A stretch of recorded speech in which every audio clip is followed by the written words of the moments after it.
Good afternoon and welcome to the Swift Current Curling Club. This is the RBC Dominion Securities Western Showdown quarterfinals. Kevin Cooey of Calgary taking on Evan Van Amsterdam of Edmonton.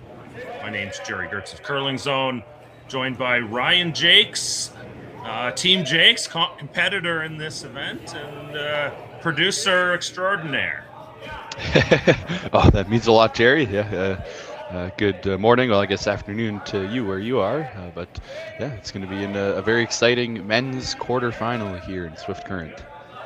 So I've got the cameras, joystick video game here. You've got the buttons, and we're going to tell a little story today as well with the game going on here.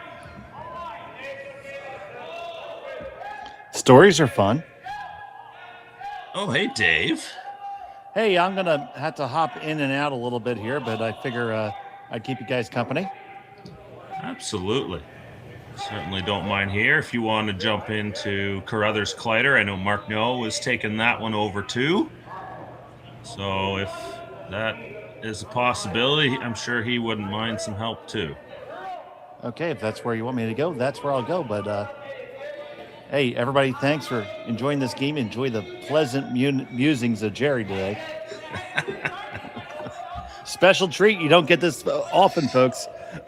No, we don't do this very often anymore. But every once in a while, and, you know, this is a rematch of last year's Alberta Provincial Championship final.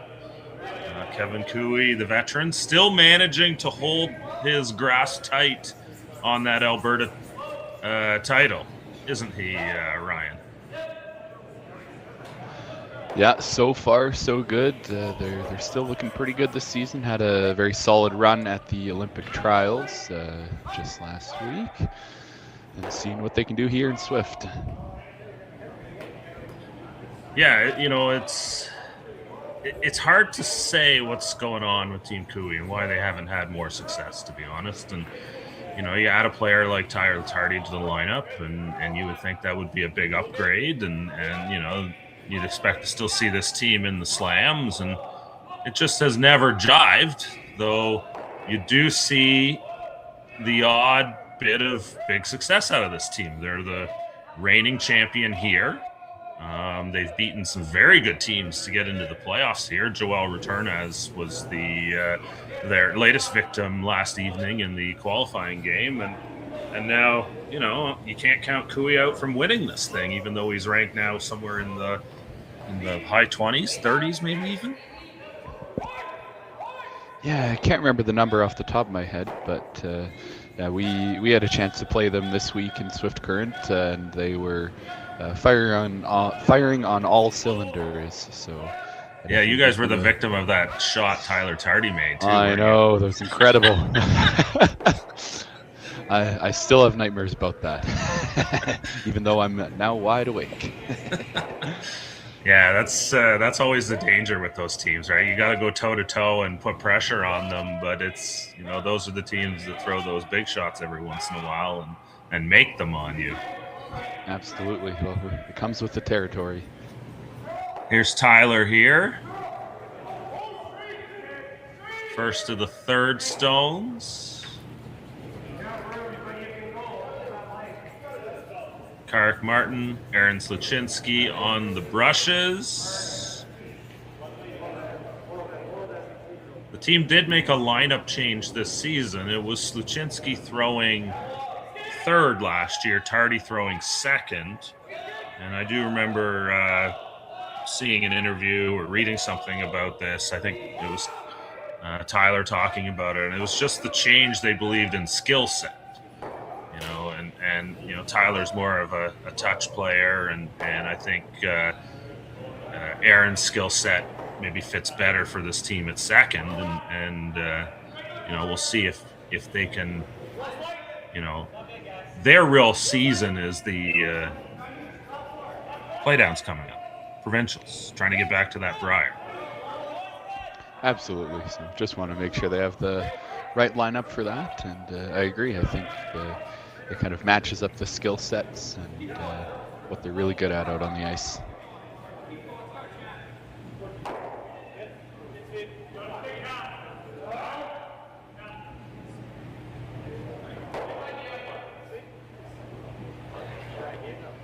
So we got the chat open here. Megan Edwards popping in, another team that, the skills were there, but maybe, the chemistry hasn't fit or if something hasn't gelled to get results. Caitlin Laws's team. Sometimes you can be too nice to each other.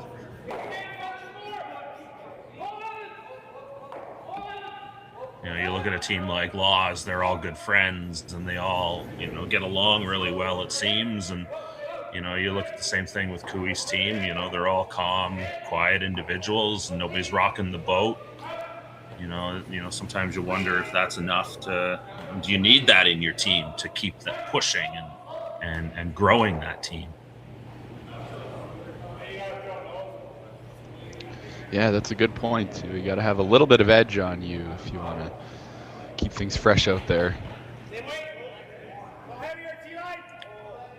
So this is Parker Conshoe. Correct me if I'm wrong here.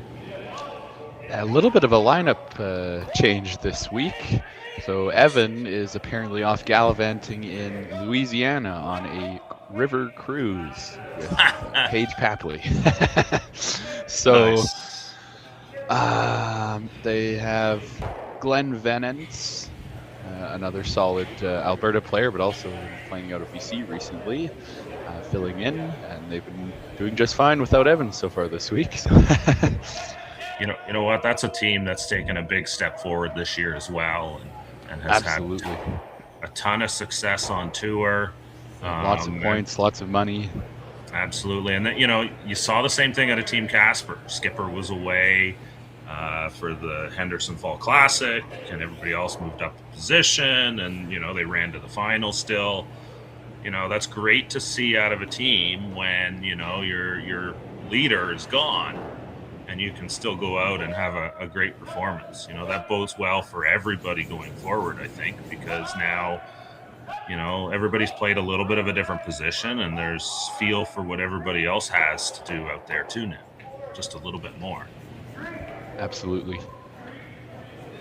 And, that really only works when you have success doing it. Yeah.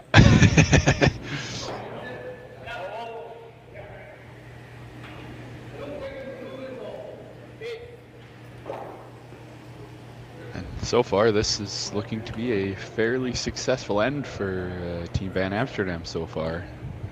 Coming up a bit short there from Kevin. That's not what he's going to want. But he might be eyeing up some sort of angle run back with that shot he just threw. If they're able to sink another one in there.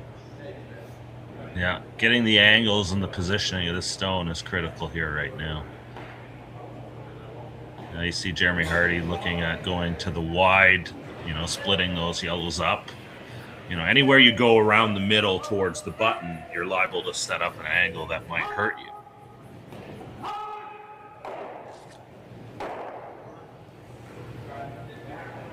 Shout out to Papa Cooey. Fred Cooey's watching from Lake LaBerge, Yukon. I bet you it's colder up there right now. Maybe. Well, maybe not. It's pretty cold where you guys are right now, isn't it?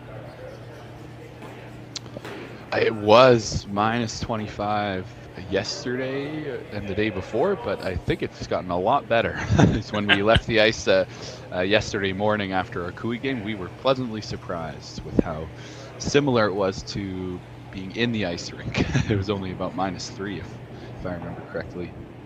Nice. You're back home in Edmonton area now, and what's the weather like back there? -9, and we got freezing rain overnight. So I went to run out for some between games pasta and had to scrape off my windshield so hard. So this is Jeremy Hardy here. His first stone. Just trying to lie to in a safe position. Get that back as far as possible so the freeze doesn't outcount the front one. But then, the freeze to the front one outcounts the back one.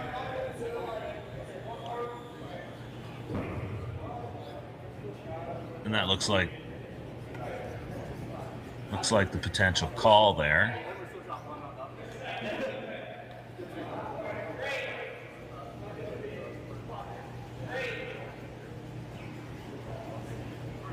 Yeah, Cooey's got some room to work with here. He should know the weight after his first throw. I'm sure he can adjust quite well.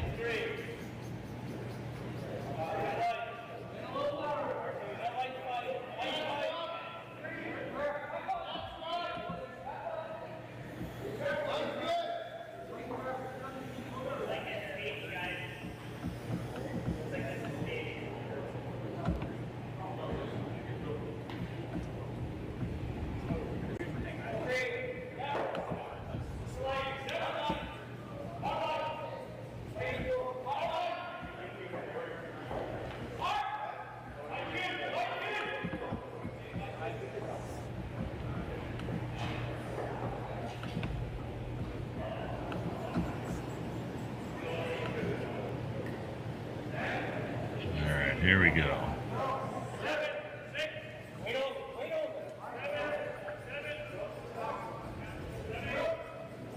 Cooey's last here in the first end.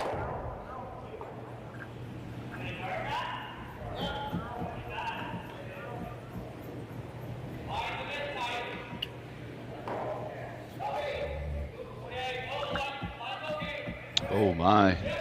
Bounces wide open. I think there's air past that guard.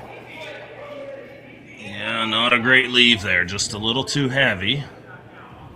And that's, you know, when you look at that, you could have been short on the top one or deep to the back one, right?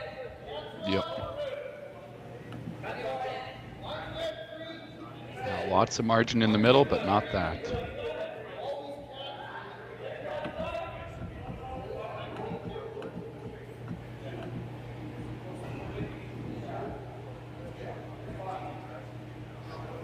Sorry about that. I was just fixing some, getting the last game live there. I guess I had missed pushing it to go. Anyways, last stone here, first end. Cooey, Van Amsterdam. Jeremy Hardy with the toss.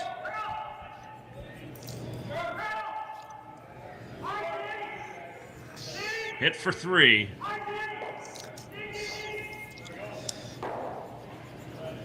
And it's good. Team Van Amsterdam will take an early 3-0 lead here at the RBC Dominion Securities Western Showdown. This is the quarterfinals Sunday morning. Brett, come on, man. I know Aztec's #1 for online safety training, but we really should be out here practicing. I know, guys. I'll be right there. Just let me finish this course on gas detection. Wait. Do you smell that?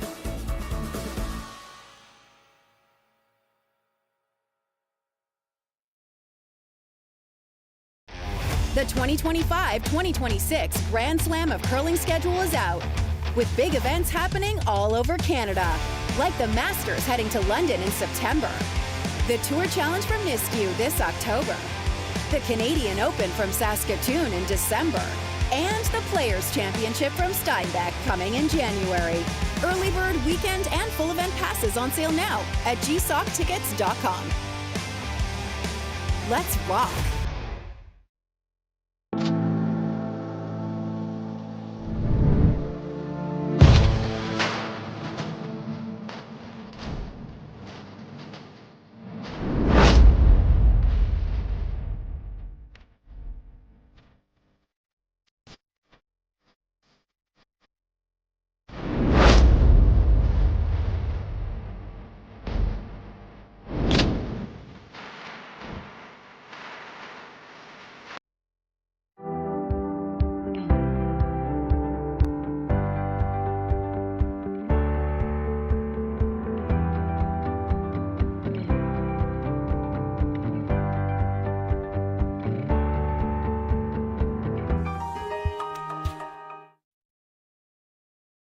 They beat us.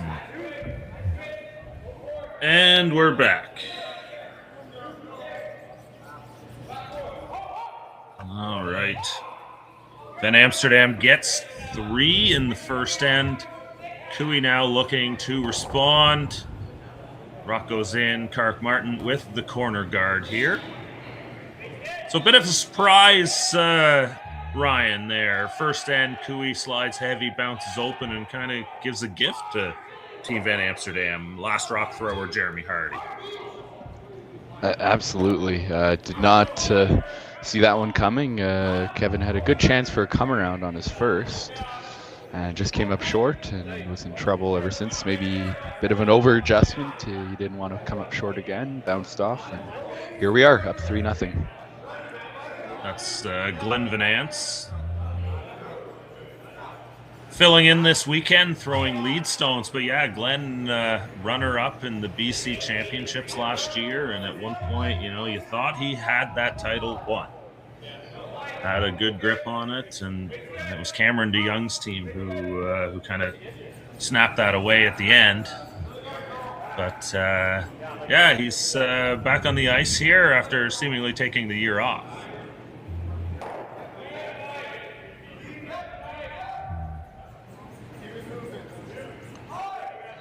And I was talking to him on Friday. He's been doing a lot of sparing for different teams too. Came to Alberta, I think it was 4 times with 3 or maybe even 4 different teams. So is he living in BC now? Or does he live in BC? Or is he a Peace region kid? I'm not sure where he's living right now. If I had to guess, it would be somewhere in the Edmonton area. Okay, yeah. He played with Karsten Sturmey previously, correct? Yes.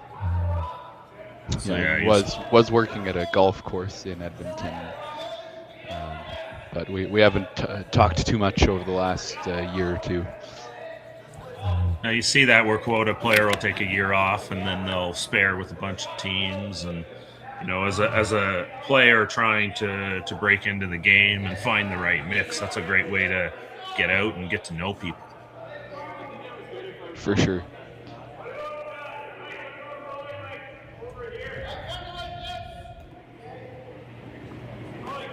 It's Aaron Sluchinski here.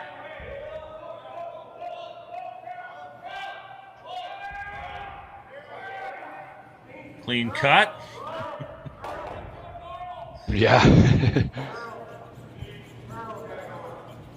He's no longer Jason Momoa, Poseidon of the Sea.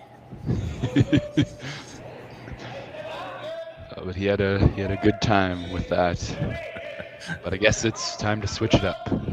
Switch it up. Let's roll the dice. I think Team Cooey's looking for everything they can find. Find that magic again.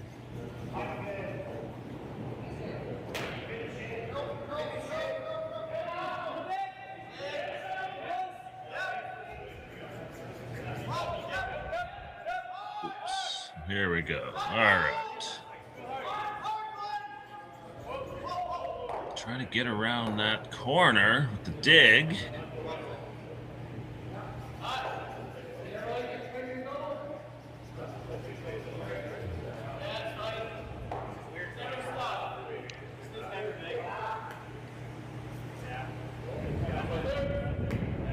That rock in the back is certainly helpful for Cooey right now.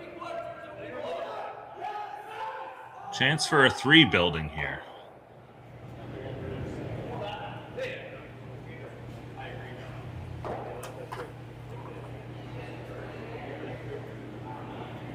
Going to play the hit and roll here. Yep, looks like it. Yeah, frozen Roll in front of that red one would be a good shot. Or I think they're trying to get under the corner, yeah. Yeah, sits on the outside of that corner. Does the trick. Those corner chases are always dangerous. If you hit the guard, you might just raise them into the house and then they hit to sit 4. So he's going to be happy going after the open one for a bit.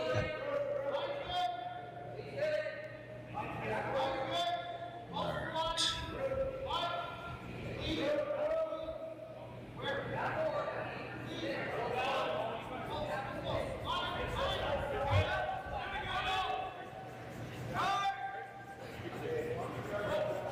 Jason Ginter.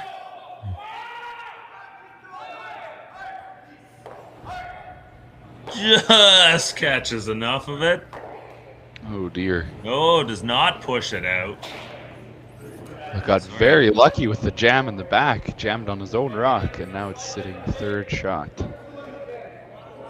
still not great. A downweight double gets them both. Pushes it behind the corner guard. It's got to hurt. Yeah, precarious position here. It's just reset back to the overhead here. All right, I got the camera back in position. It's Tyler Tardy here. Soft weight double the call? Or is he just rolling in front? Either way, he's looking to punish Team Van Amsterdam for that shot. You know, this is the daily Tyler Tardy reminder. If you're a Tardy fan, go follow him on social media. If you're a curling fan, go follow Tyler Tardy on your social media. There's Instagram, TikTok, all the in the know ones right now. He's got lots of great content. So highly recommend.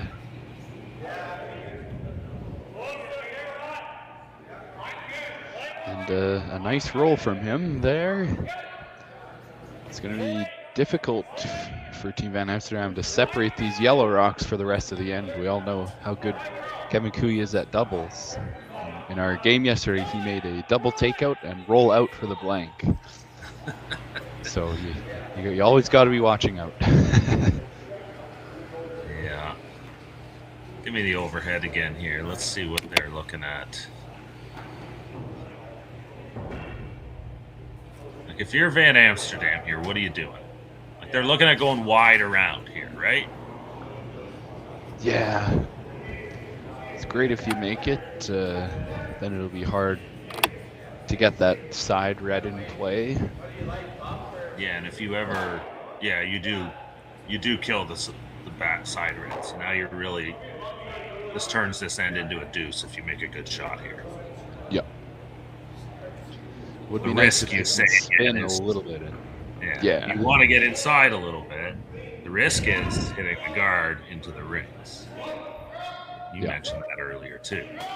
Or even if it floats here, you jam it on the yellow, and you wish you never even threw it.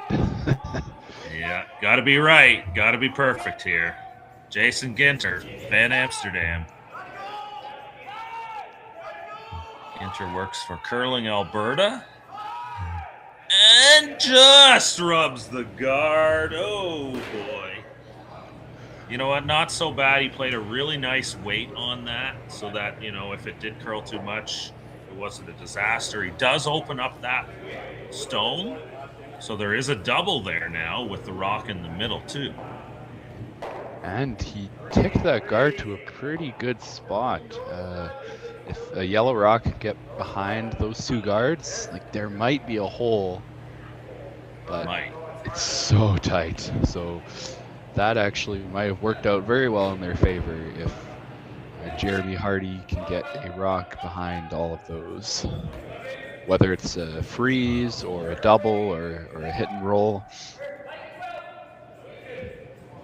I'm sure that's what Kevin's thinking about now. How do we keep this deuce or even 3 points alive? You can't get too greedy just yet. There's still 2 rocks to come for Van Amsterdam. Yeah, these teams are too good to play for threes against. You got to lock in your 2 and then, hopefully you get a little bit of a mistake that gives you a chance for 3. Exactly.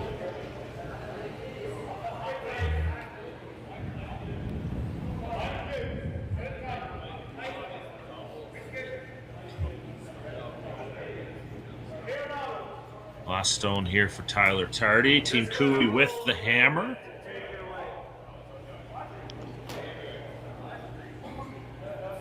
Interesting. Are they playing a tap back on this? I'm having flashbacks.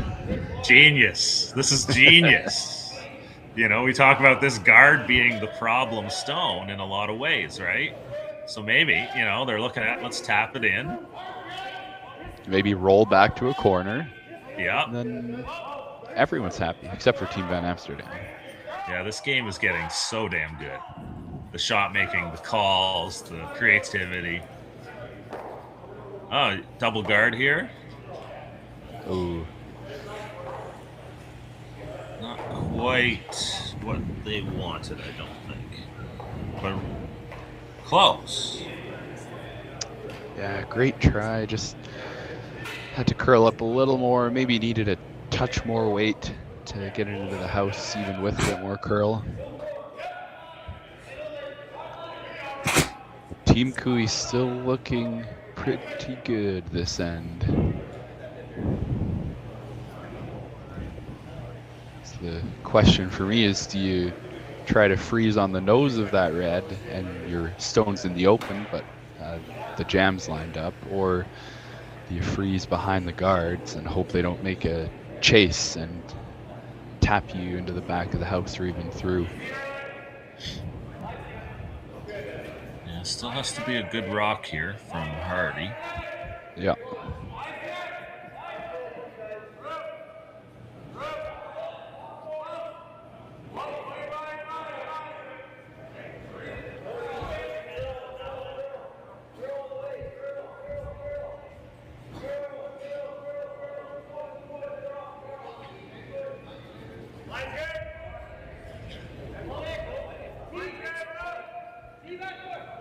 So Jeremy Hardy coming down with the freeze. Curling it a bit. Needs to move over so it doesn't bounce off at all. Oh, looks like he's got a great shot. Moved it a bit, but I think they're going to be pretty happy with that. But maybe not against Team Kui here. You hit within half of that yellow. I think they're sitting 3. Yeah, I think so too. Out the side door, under the other one.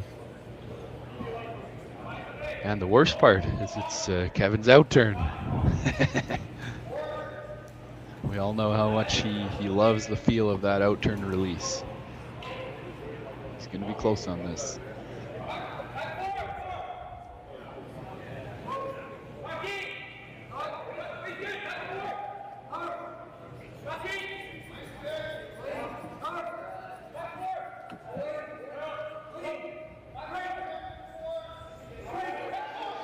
Yeah, I have to wonder how much weight he's throwing at this. So you have to play it really tight to the guard. So it might not be his full peel weight.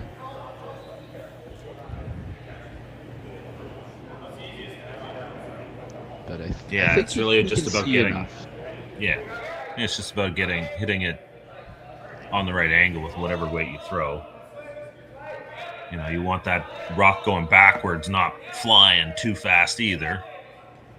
For sure. Stick it. You want to stick it on that yellow, so the harder you throw it, the more difficult that becomes. So, yeah, probably a nice normal weight here. Kevin Kui, first here in the second end. Looking pretty good. Oh, just not quite the right angle on the one out the back door. Yeah, if they swept it a little harder, I think they would have had it. So hit it thinner, just a little thinner. Just a hair. Yeah, I'll get another look here.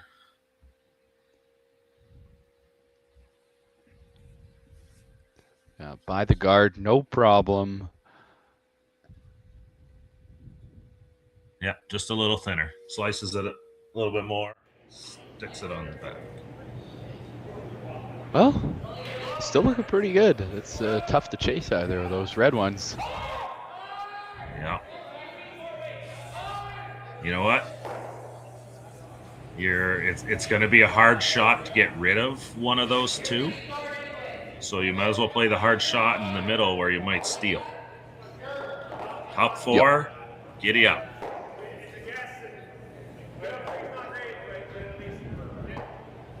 Like you got to dig or you got to run on the outside too. And chances are you're going to miss anyways, you know. Yeah. Depending on your chances you make that. It's probably less than a 50% shot in a lot of cases. Fresh ice early in the game.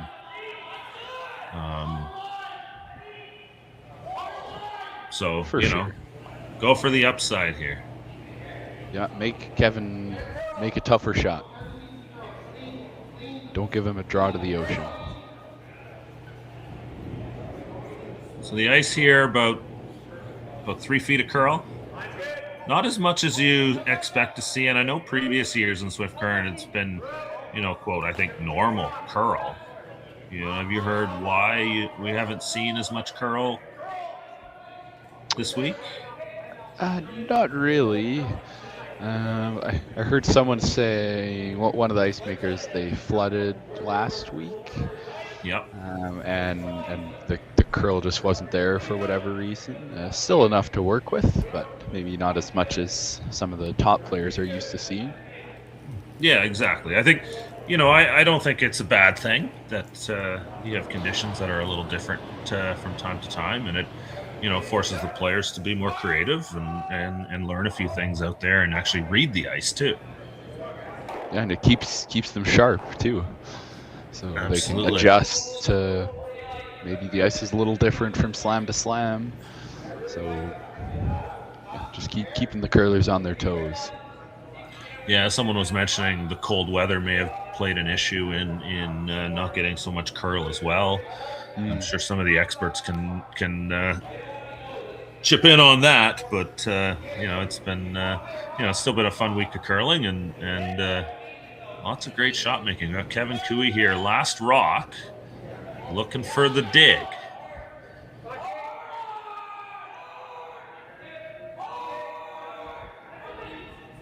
Yeah, throwing the intern here. Yeah, a bit of a struggle on both rocks in the first end. Made a nice slash double on the previous shot. And let's see if he can turn this game around and even up the score.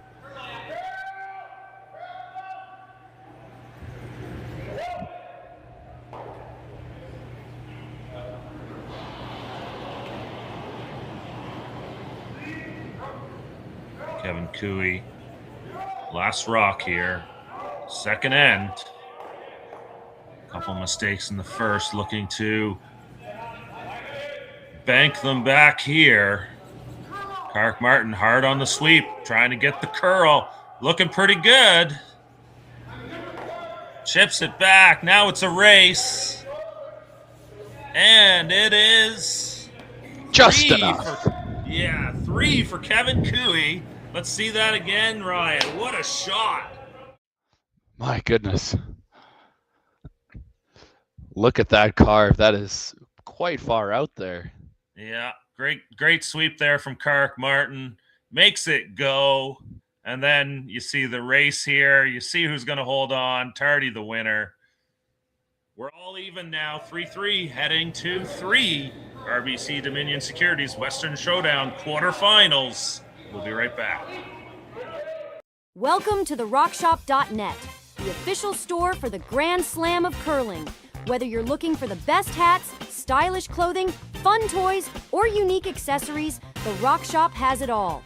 Shop online anytime at therockshop.net for exclusive Grand Slam of curling gear, or come see us in person at your next event. TheRockShop.net, where fans find their favorite curling gear.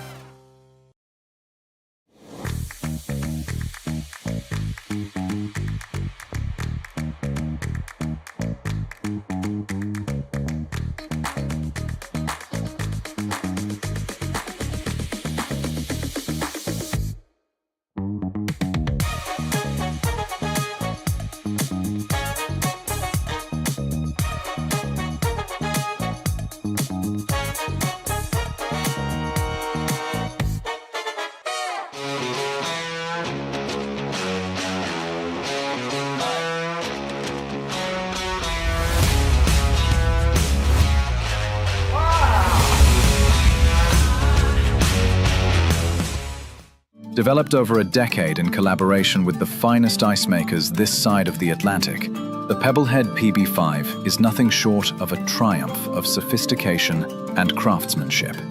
Weighing less than half its lumbering copper predecessors, yet boasting tenfold their durability, the PB5 delivers perfect, consistent ice, time after time. The PB5 by Pebbleheads.com, the apex of ice-making ingenuity for the roaring game of curling. To throw it. And we are back here. Third end. Threes.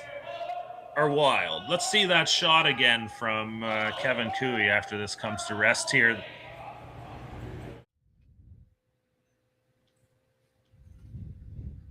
See Carrick Martin here make this move hard on the sweep. And they just get enough. What a shot.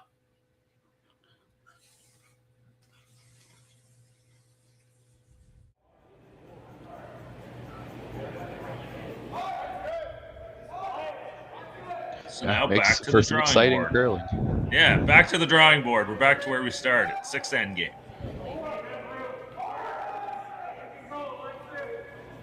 I hope we can see even more deuces and threes. Keep all you fans engaged in this game.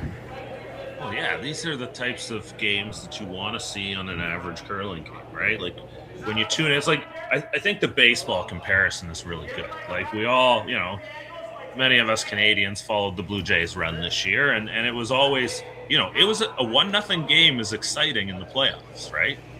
When something's on the line.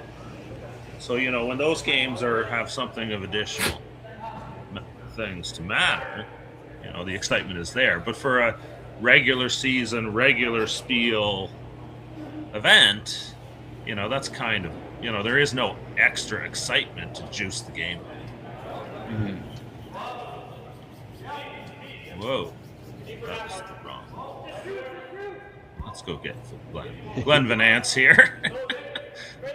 Again, for anybody just tuning in, Glenn throwing lead stones here for Team Van Amsterdam.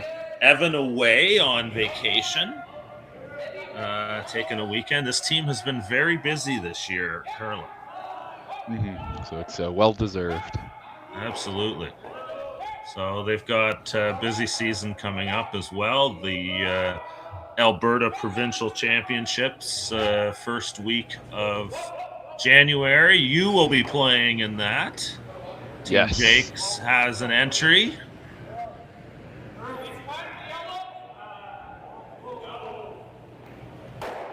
Yeah, and So we that have go ahead. we have yet to play Team Van Amsterdam yet this season. We played Cooey twice, lost both games, but we're going to be looking to turn that record around in Okotoks beginning of January.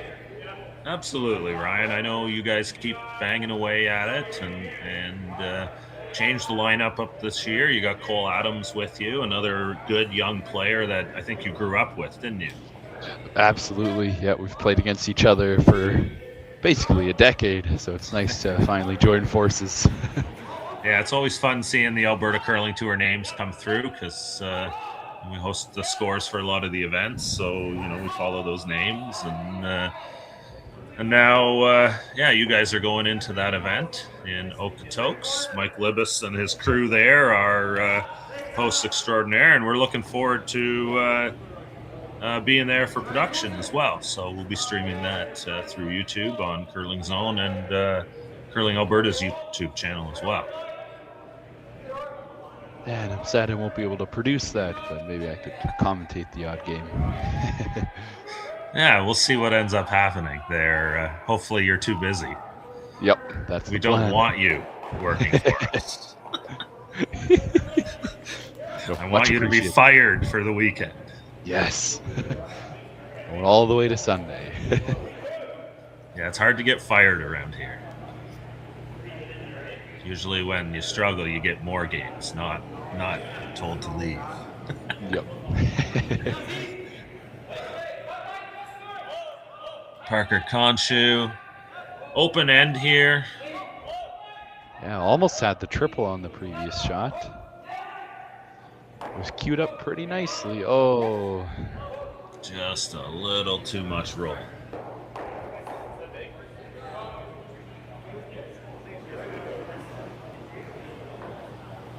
Tyler Tardy.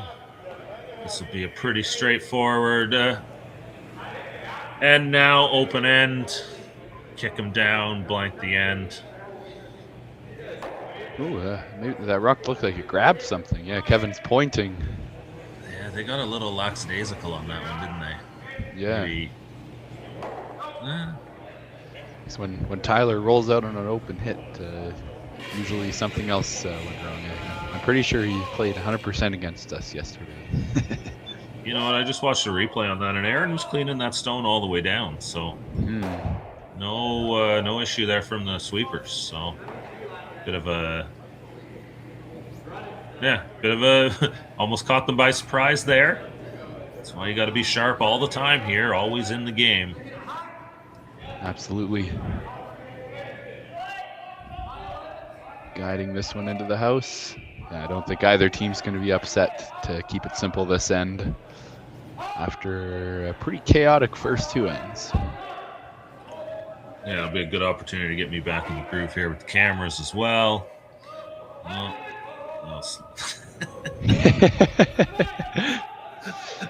Multitasking. Whoops. All right, here we go. Here we go. Let's finish it strong here. Jason Ginter.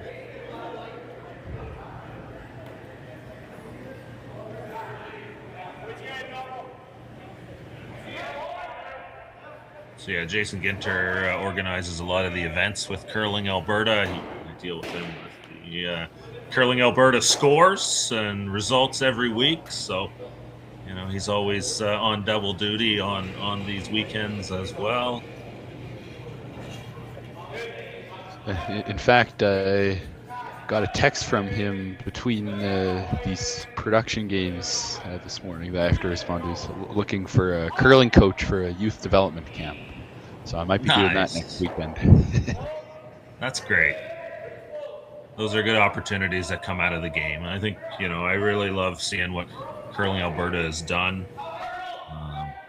with the organization. You know, when you see a lot of the curlers working for the organization, you know they're doing some things right. You know, they're really connected into what is going on. For sure.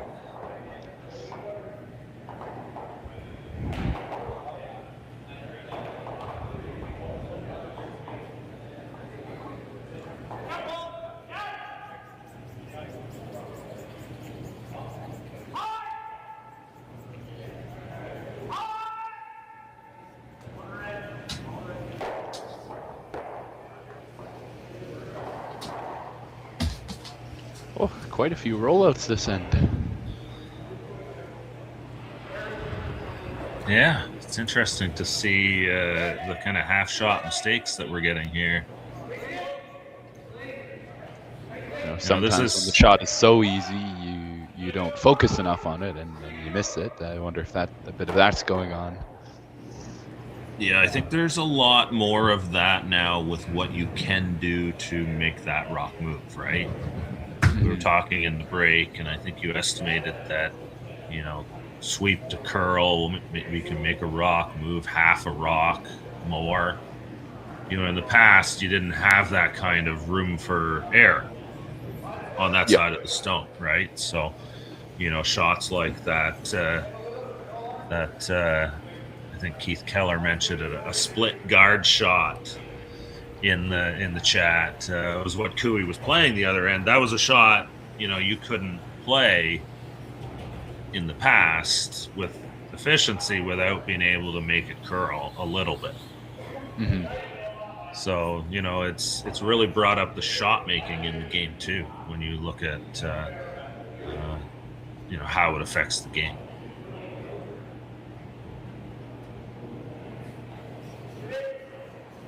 It's Jeremy Hardy's turn here. Open end. Team's hitting out 2 blank.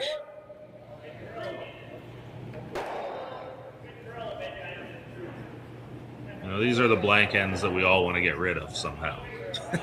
Yeah. where we got to spend 10 minutes talking about Dave Schmel's cooking show. Yes. That he makes. But, you know, you got to tell stories. You got to have stories to tell in these scenarios. So I guess that was the end there. Let's go to commercial. Hey, Mark, you ready for this game tonight? Yeah, I'm excited, man. Cupsy, what are you doing over there? Don't worry, boys. Was just on AztecSafety.com, took a fire extinguisher safety course. Paul, I'm putting out the fires from now on. Woo!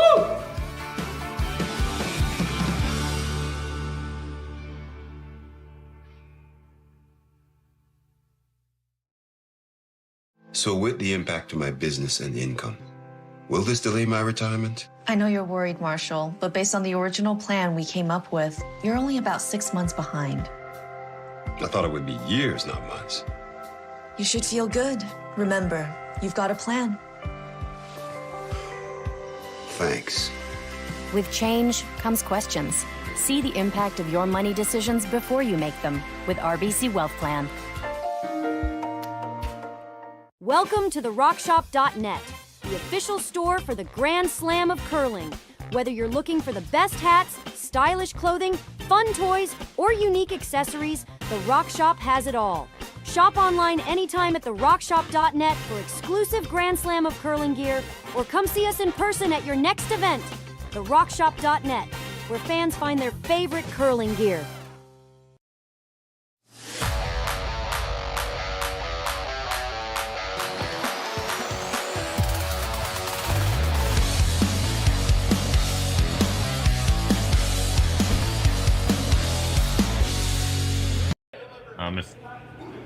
And we are back here. Fourth end action. Blank end for Team Van Amsterdam. Pretty simple half end there after it broke down early. And now we're center guard, corner guard to start. Ryan, you got some score updates from our other quarterfinals matches? Yes, I sure do. So this game, of course, tied 3-3 in the fourth end. We have Bruce Mowat and Mike McEwen playing in another quarterfinal. Bruce Mowat scored 1 in the first end and then stolen in the second end, up 2-0. Ross White versus Matthew Blandford. That is 3-2 for Blandford in the fourth end. And we have Team Carruthers versus Team Kleider. And they are currently tied 2-2 in the fourth end, and Carruthers has the hammer. Nice, all tight games, all available to watch on Curling Zone and the Swift Current Curling Club YouTube channels. Just search for either of those, and we'd love you if you subscribe to both. Yeah, exciting games out there. You had a tangle with Bruce Mowat, did you not? Yes, did not go so well. It was our first game of the event, so struggled with the ice a bit. But it was cool to play against them. Yeah, absolutely. You get the chance to see them up close and feel what it takes to take them on. It was cool to see their sweeping in action. They're so close to the rock, ready to jump in at any moment, whether they need to go straight or they want to curl it over.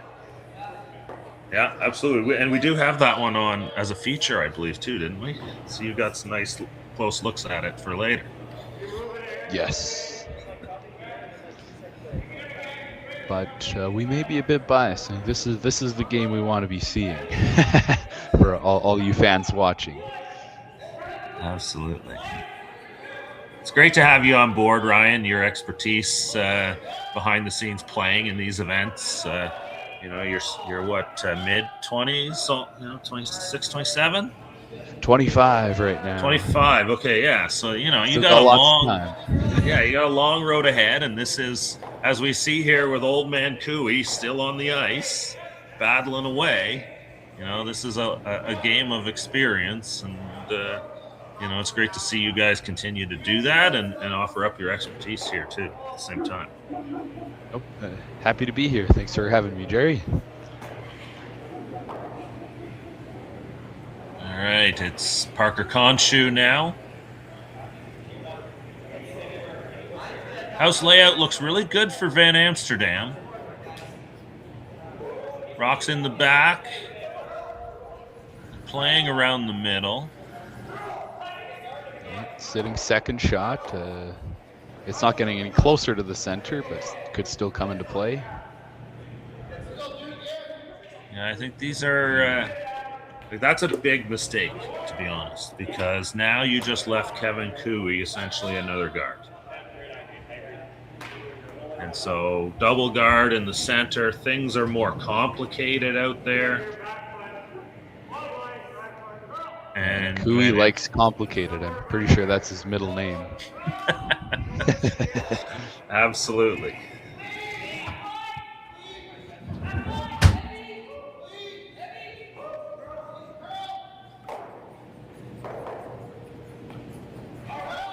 Aaron Sluchinski throws second stones for Team Cooey.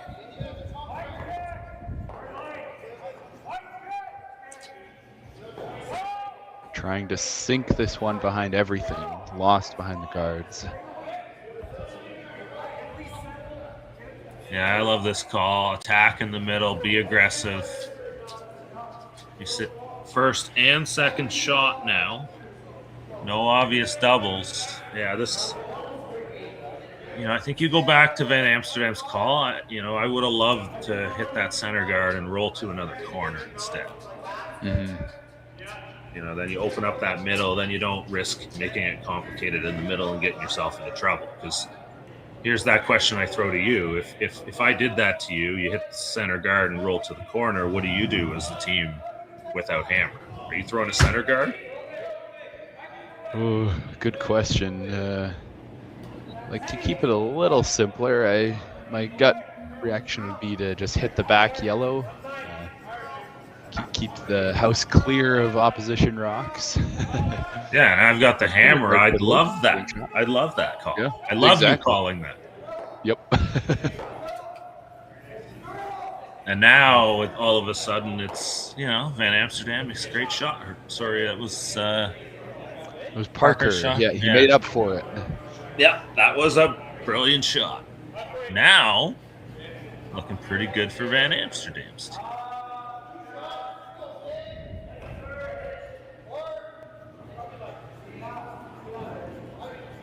Let's see what the Magic Man has in store here.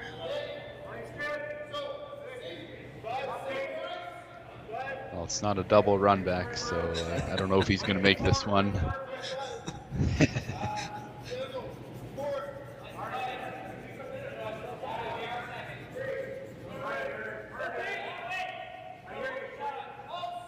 Yeah, I'm not sure there's anybody who spends more time in a curling club than Tyler, it seems.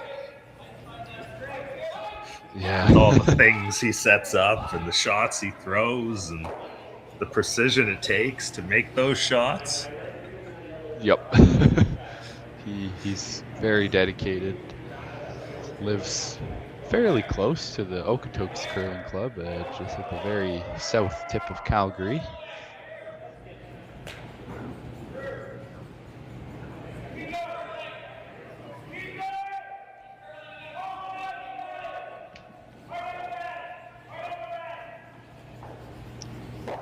Now a chance for Jason Ginter to put some pressure on, take advantage of a miss.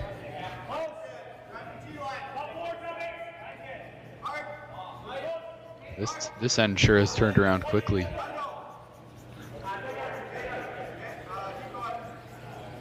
Yeah, there's good reason this team has been so good this year. It's because they haven't played us yet. You know what? It's you look where Evan's team was last year, and it's putting in the work, playing the events. At some point, growth isn't linear, I think is the statement, right? It can spike. You find it, and then all of a sudden it's like, man, this is so easy. When you finally figure out that secret sauce, right? Yeah. So it's that's the hard work going in there, and that's what it's great to see with Van Amsterdam's team having the breakout year. I think they were, I'm sorry going off head here. I definitely didn't do any research ahead of this, but I know we had them in the final of the Saville Grand Prix. They went to playoffs in Penticton. A whole bunch of other great results on the season so far. Yeah, I know Stu Sells was a solid event for them also out in Ontario. Yeah. Playoffs in Sault Ste. Marie as well. They beat, I remember doing this game now, they beat Matt Dunstone in the quarterfinals, knocking out the hometown favorite from the event. So I know that was a run back for 3 late in the game to take the lead, and they held on for the win. So yeah, some big wins this year. Again, they're in the mix for the Players' Championship at the end of the year, I believe, too, which is only the top 12 teams on the World Team Rankings. Ooh, that would be a good opportunity.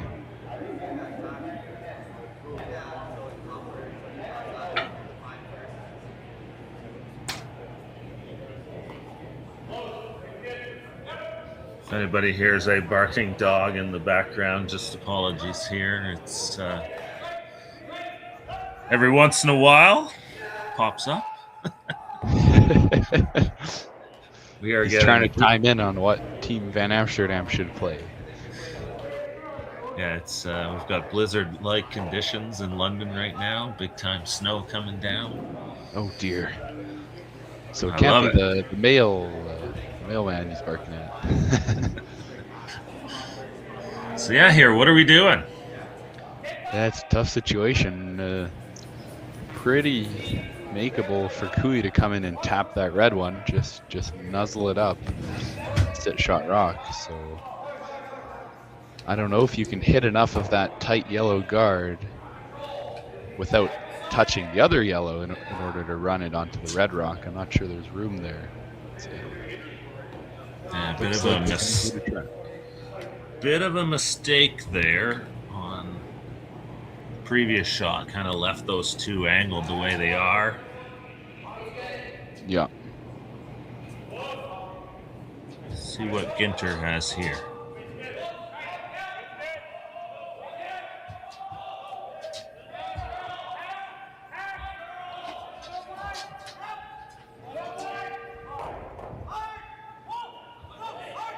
Oh, Jason's saying, whoa. Is it going to curl over? Oh, touched the wrong guard first. Yeah, just. Oh, those angles are not looking too good even after that shot. Yeah. Yeah, you don't really have an option on the other side because everything goes. The red in the back counts.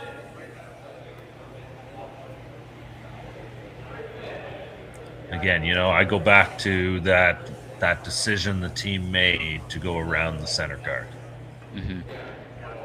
And now this is the mess that has resulted from it. Well, and it was such a precise shot. We all saw what happened when they were top 12. If you're T-line, back button, it's possibly even worse. Yeah. And Team Kui welds one on, and you're never seeing daylight.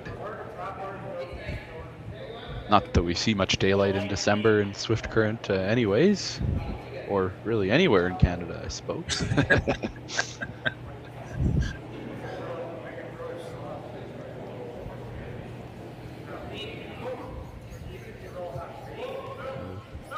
Team Kui taking a hard look at some sort of hit off that side yellow. They were looking at, as Tyler motioning there, doing a double takeout. They were also looking at the thick double on the top two. Kevin can throw it hard enough for that, I think, to at least roll into the side, or just rolling towards the pocket. Just get a nice angle in there, maybe set something up for the next shot. Yeah, the good news here for Van Amsterdam is their shot. Like the very good news. Yes. Because they're in trouble.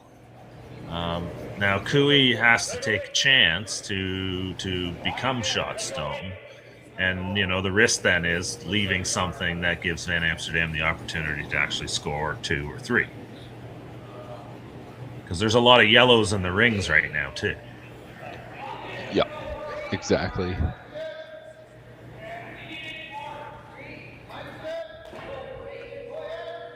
So yeah, is he playing actually into shot stone, trying to get shot, or is he just trying to roll in front here? Yeah, I think they settled on just the roll. You need a bit of weight to make that double, just because it has to come off the red. So Yeah. I think he's just going to try to spin it in there.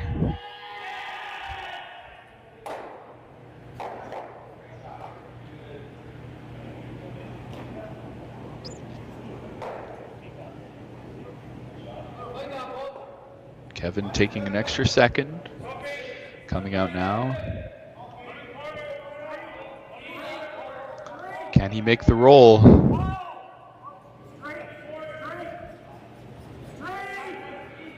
It's really curling hard. Oh, Maybe he's going for the double now. Interesting. Not bad. When he hit, I thought it was going to turn out a lot worse. I thought he was going to chip his red out in the open and also roll open.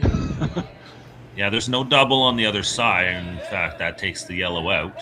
Cooey likes that shot on his next one. Mm-hmm. And the dig is there the other way too, potentially, isn't it? I don't quite think there's enough curl to make that well enough. Get it out of the forefoot, but so if you're Cooey, you're freeze, playing, take it away. Yeah, freeze and then set. Yeah, that's too late. You can't set up there. Yeah. But anything Van Amsterdam throws on the right that isn't played properly still leaves a great angle for Cooey. Mm-hmm. So yeah, this is danger over here for Jeremy Hardy here. So they're going to try and hit and roll in. Take it away. Yeah. They really got to get at least to the nose. If you hit it anywhere high side, big trouble. Big trouble. I don't love nose either. Cooey just hits it back and runs it. Yeah. Runs it, right? That is true. And then sits two, potentially buried.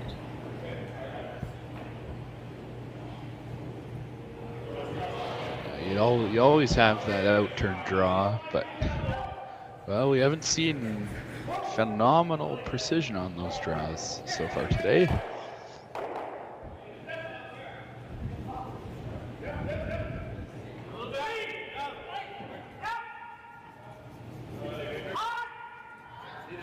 Jason Ginter working hard on this one. Oh, did they overcook it? Oh, it's looking pretty close. Oh, this is nice. To the inside. Ooh. Not enough.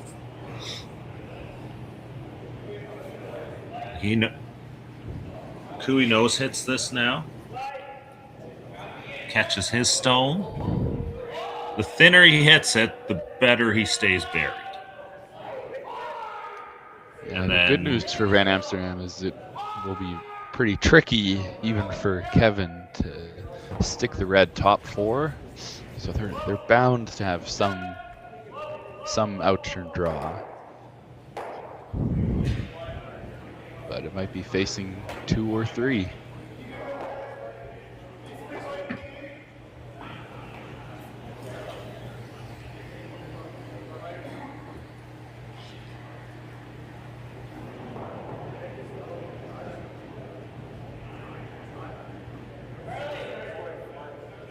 Yeah.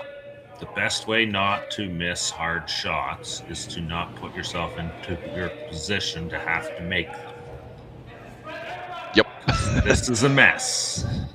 Potentially. Again, there's some very good news right now for Team Van Amsterdam. Yep. They are still shot stone.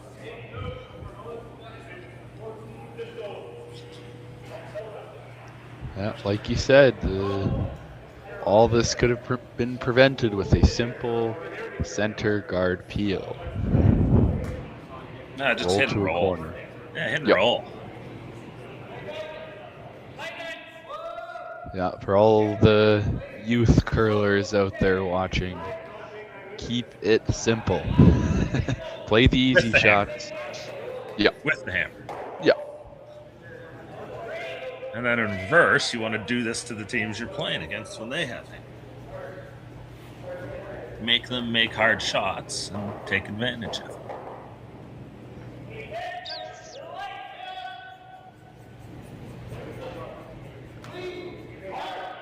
So now it just comes down to the risks of playing this shot. You know, you hit it too thin, you nut it, the red bounces out, shooter rolls away, and there's a potential hit for... Is there any chance Van Amsterdam could have a shot for 2? Oh, I think if Kevin hits it just wrong, I think he catches the back 8 rock on the way, and he could leave a hit for 4. Around the other side, yeah. Yeah. That would be incredibly unlucky. Yeah, these are always the risks you take when you take a chance here. Yep. All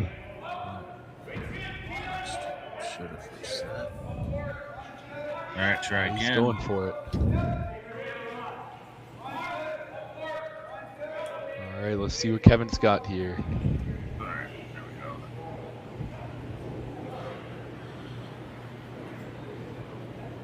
All right. Not throwing it very hard.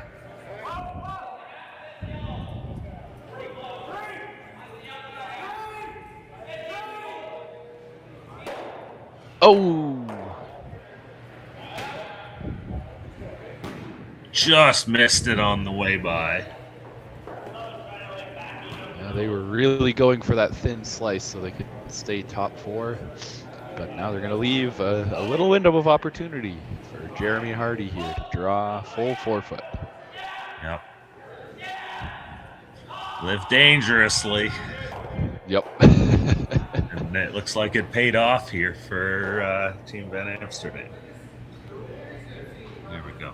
Sorry, folks. Had some issues getting this camera reset.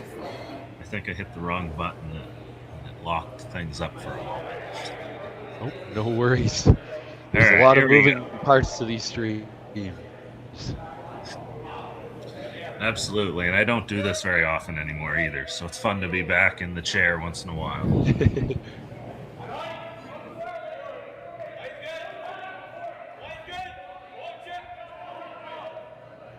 Right here, last rock, Jeremy Hardy needs maybe just a hair better than full 4.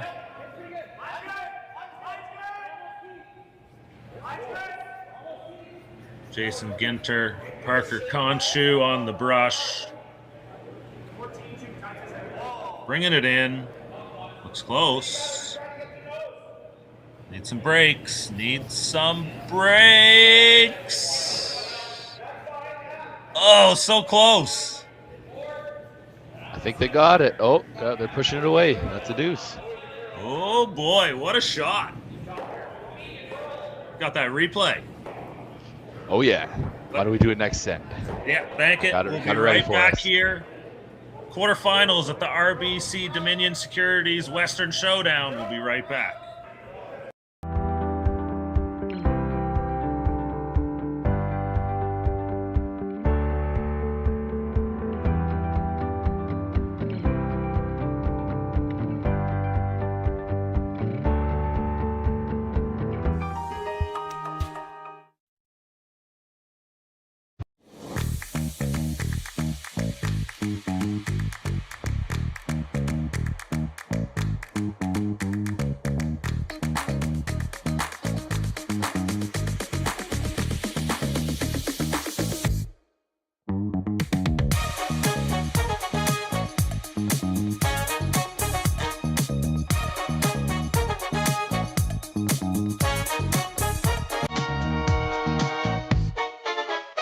Hey Ben, what's the Aztec Safety online e-learning website again?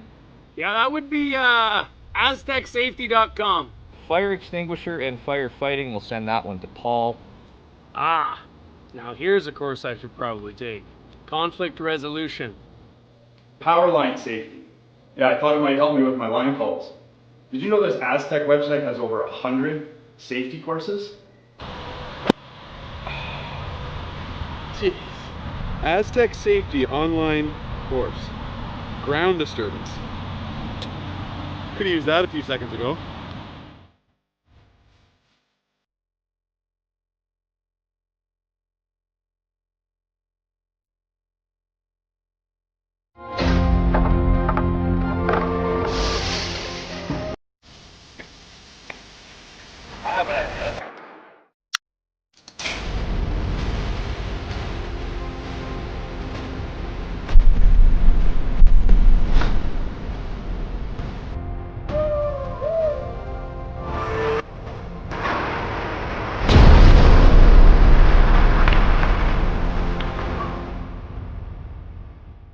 stats, wow.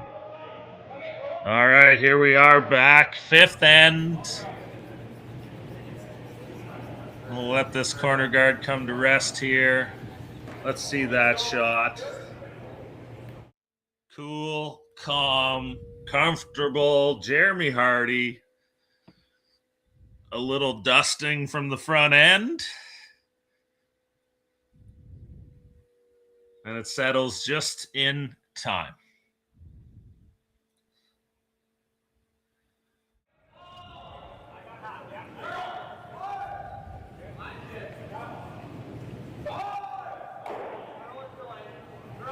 So now Team Kui needs to bounce back here.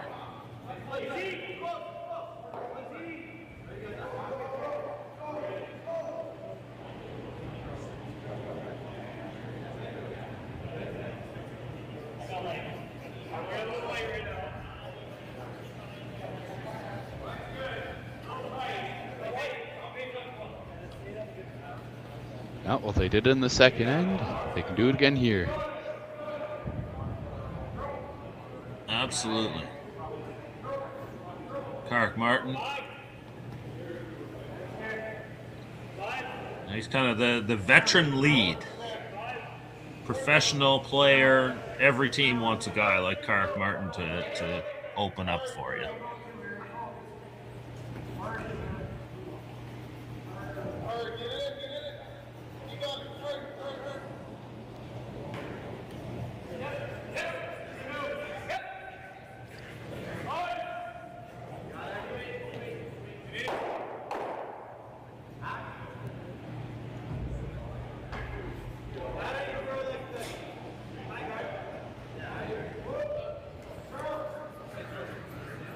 They can see a little bit of that red. Team Kui's kind of teasing them into playing the chase, but they're just going to plug up the center line here. Yeah. I love this position to open a game for the Hammer team. Because I feel this setup dictates your Hammer team play so much that you make all the right calls to open things up. Because now what happens here is what's Kui going to call? He's going to slam those yellows back. There is no doubt what call you're going to make, right? You're going to hit that middle, you're going to hit it hard, you're going to hit it until it's gone. Yep. But you've got a nice one behind the corner guard already. Exactly. So, like, this order of operations turns this into the perfect way to play with Hammer, because now you're doing the open the middle. So Chinsky here, double peel. These two should go. Oops. Or. Well, this is when execution becomes a problem. But even so, Kui's approach is still going to continue likely to be smash the middle. And they've got 3 more chances to throw doubles. Yep. That, they're going to probably make 2 of them, and there's a good chance they make 3. And if they make them, they've still got one under. Well, they've still got a chance to score. Oh, my. And we talk about the theory of it, and then, the execution sometimes is the problem.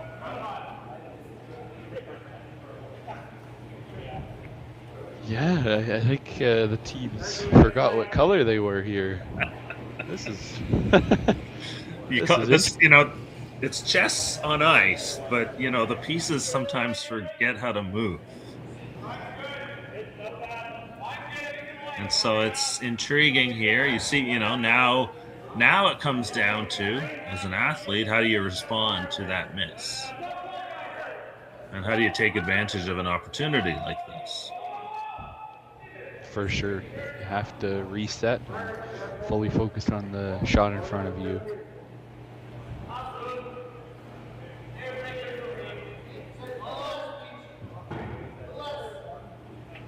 Pretty long guard, but it's a nice angle. It's guarding the correct side of the rock.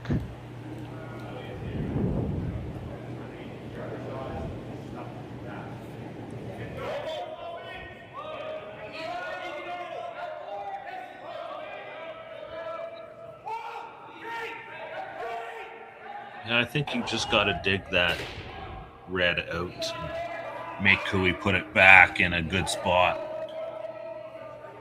Yeah, I agree. That's the simplest shot right now. You know, and if then you have room to come around later. Yeah, and throw the right weight so that, you know, you move that Kui stone into the back house because you might need some help later. And if you ever rub the guard, you kind of open some angles there, and your shooter might just spin in and for second shot. Yeah. And if you get second shot, at least temporarily, you outcount the front one. So a lot of good can happen in that spot, I think. But you need to find a way to get around. Or, you know what? And I think you would do this on ice that curled more. You might just, you're going to go around the red. Go back 4 around the red.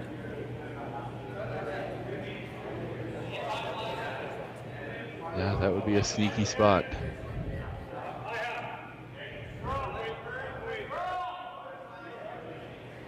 You know, there is, you know, you hit this on the right angle in the front, you roll that yellow behind the red corners too. And I think that's the call here. Would be a heck of a shot. Absolutely. The request being put upon Jason Ginter.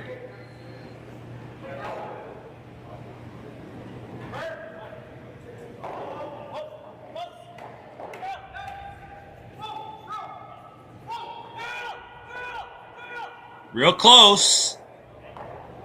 Oh. That's not a good result, though. So close. Yeah, it mismanaged a bit on the line call. Yeah, those are hard to know for sure where you got to hit it, and then hits that and hits that. Yeah. It's a little bit of luck sometimes. You just kind of got to be like, I think we got to hit it here. And yep. See what happens. Yeah, a lot of it is see what happens. You know, you guys are always so close. And somewhere in those ranges, it's going to work. Yeah, curling's just one big guess. So some days it definitely feels like I'm guessing, yeah. With adjustments, right? Yes, yes. Tyler Tardy here. Educated guesses. Yeah. Tyler Tardy going around the yellow. Kui line 3 now.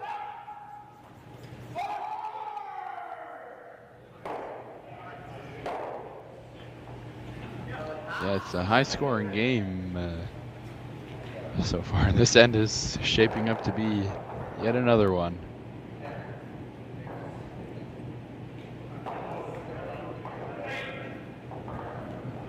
Let's see if they can stack some rocks higher in the house and get a double eventually. So Jason Ginter going for a hit on the open one.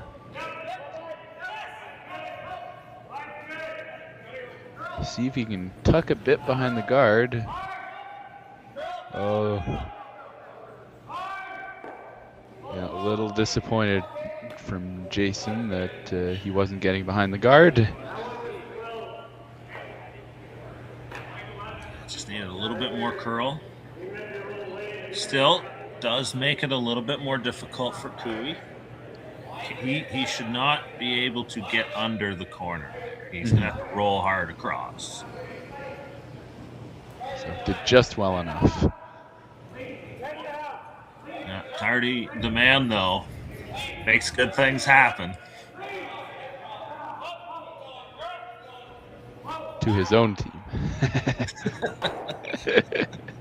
But I guess that's what he signed up for. Here it is, though. A little bit of an overroll. So this accomplishes, you know, a slight improvement here for Ben Amsterdam. Kui now only lies 2. and there's options to go around and potentially hide some. Yeah, a good option could be freezing to that top 8 rock. As long as you don't bounce off, you take that top 12 red out of play. Yep. The other one they're looking at is around the corners and trying to sit shot under 2 guards. Oh my.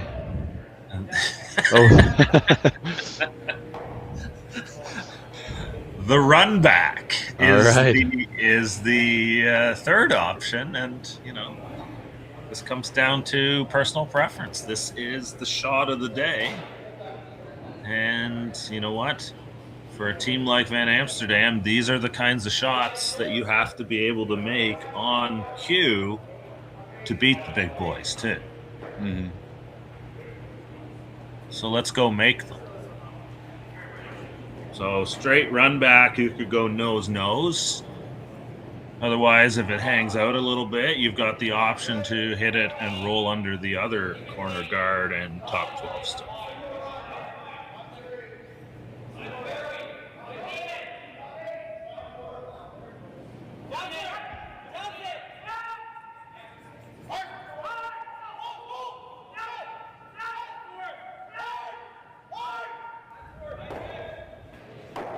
Oh, so close, just on the outside. Again, though, it's better than it was.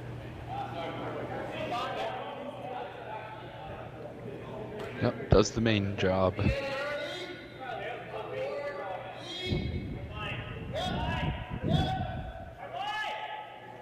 Looks like Kevin's electing to put it back. Now the run back's a rock longer. So just slightly trickier, but he just threw the path. So if he chooses the run back again, I think he'll be pretty close. But first, Kevin's got to put this in a nice spot.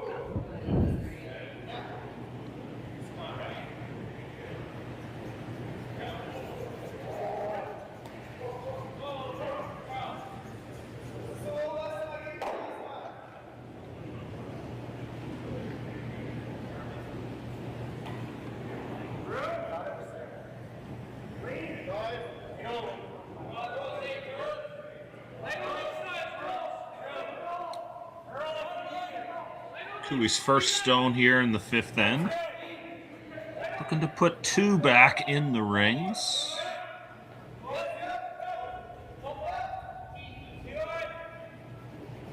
Very nicely executed. This looks very familiar.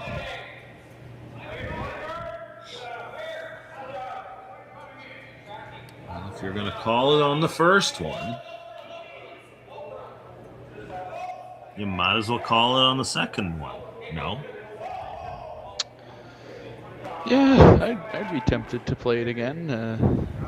I know the guard's very long, but it looks pretty tricky. You have to hit it a long way through the house. It's pretty much diagonal right across the house, 12 feet to get it out.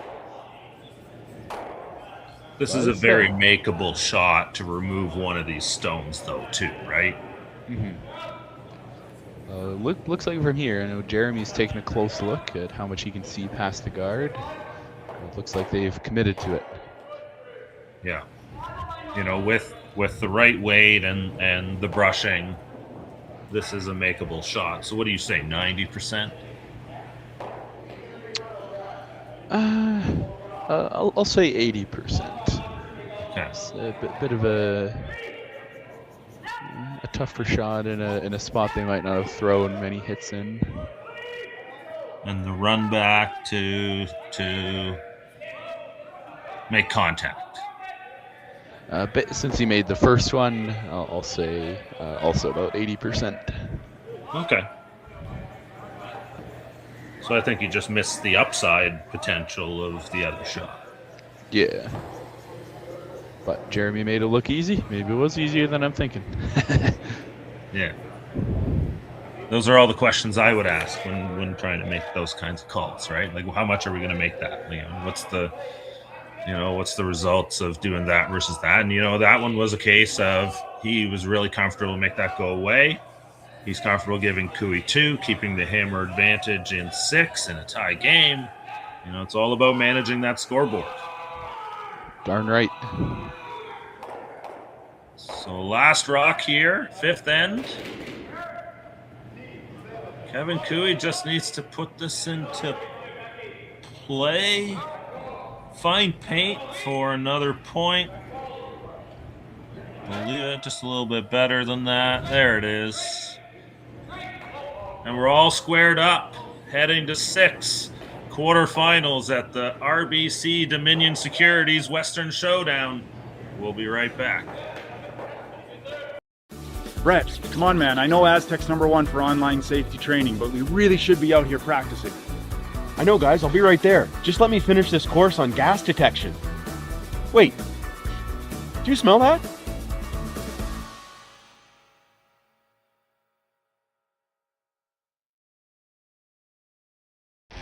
The 2025-2026 Grand Slam of Curling schedule is out, with big events happening all over Canada, like the Masters heading to London in September, the Tour Challenge from Nisku this October, the Canadian Open from Saskatchewan in December, and the Players' Championship from Steinbeck coming in January. Early bird weekend and full event passes on sale now at gsoctickets.com. Let's rock!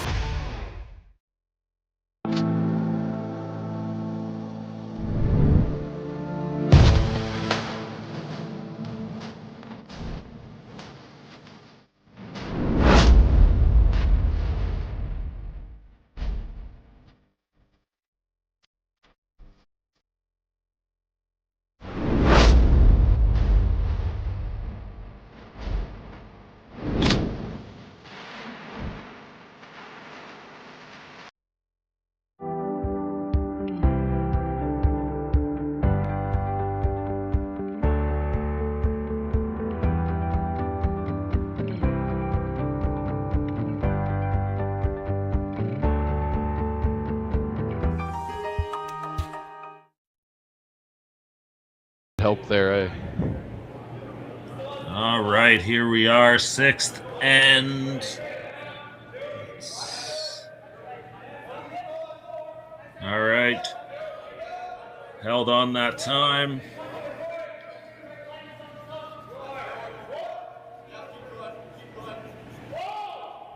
You know what? That was a great setup end in the end. Well managed by Team Cooey to get there too.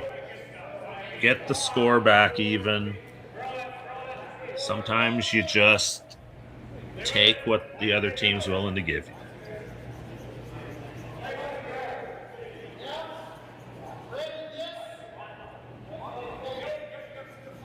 Yeah, but tying this game up over and over again isn't going to cut it. Team Cooey's got to take the lead at some point here in the last 3 ends if they want a chance at the title here in Swift Current. Yeah, and I think that's the challenge here, right? Like when you look at this, you were tied without to start, you were tied without in the 3rd, and now again in the 6th. You know, I think what curling teams need to do, patient aggression. Because taking that deuce to keep it tied is the being patient part, right? Like you don't have to risk it all in that 3rd end or in the 5th end for 3 unless the opportunity presents itself. Right? Like if your opponents make most of their shots, take the 2 and tie the game and let's try that again. Right? And so like sometimes you don't want to force the issue where you don't have to, and that's the patience part. But then, if they make a mistake and all of a sudden, hey, here's our chance for 3, and if we make it, we might get 4, 3, big end, and put ourselves in a real good position to win, then you take that chance. Totally. Yep.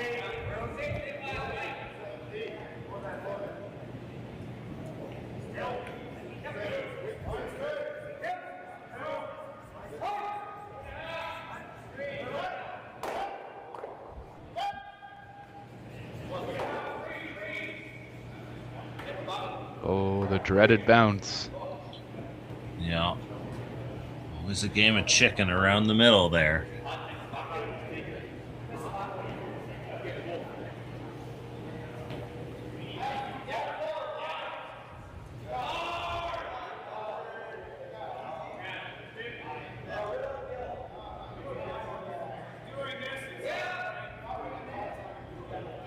It's tempting to try to freeze in the pocket, but Team Van Amsterdam has hammer here, so they don't need to junk up the middle. Yeah.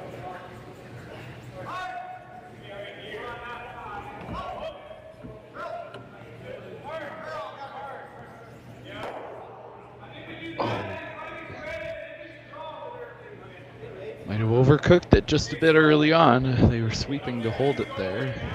But at the end, it doesn't come up enough to roll behind the corner guard. Leaving a double takeout for Team Cooey.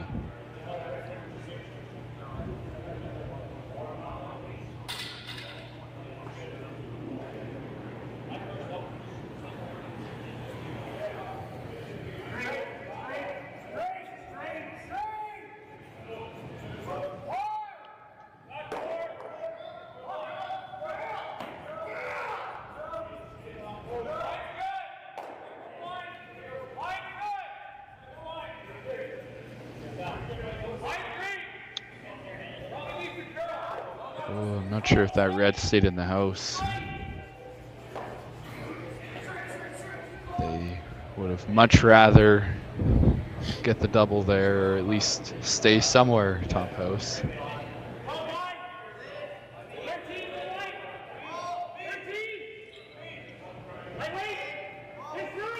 Now Parker Conchu coming down with the soft weight hit. Sit 2, splitting the house. It's coming in nicely. And a well executed shot. Nice. Lies 2 with hammer. And this is exactly the kind of end setup that Team Van Amsterdam is and should be hoping for. It's wide open, lots of room around the corner guard. They can even use the center guard if they need to later. It's a great, great position. Absolutely. Let's see if Tyler Tardy has anything to say about that. Pretty good shot there.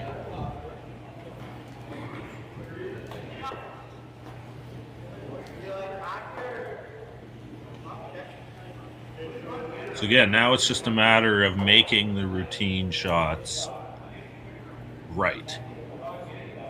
Staying focused, right?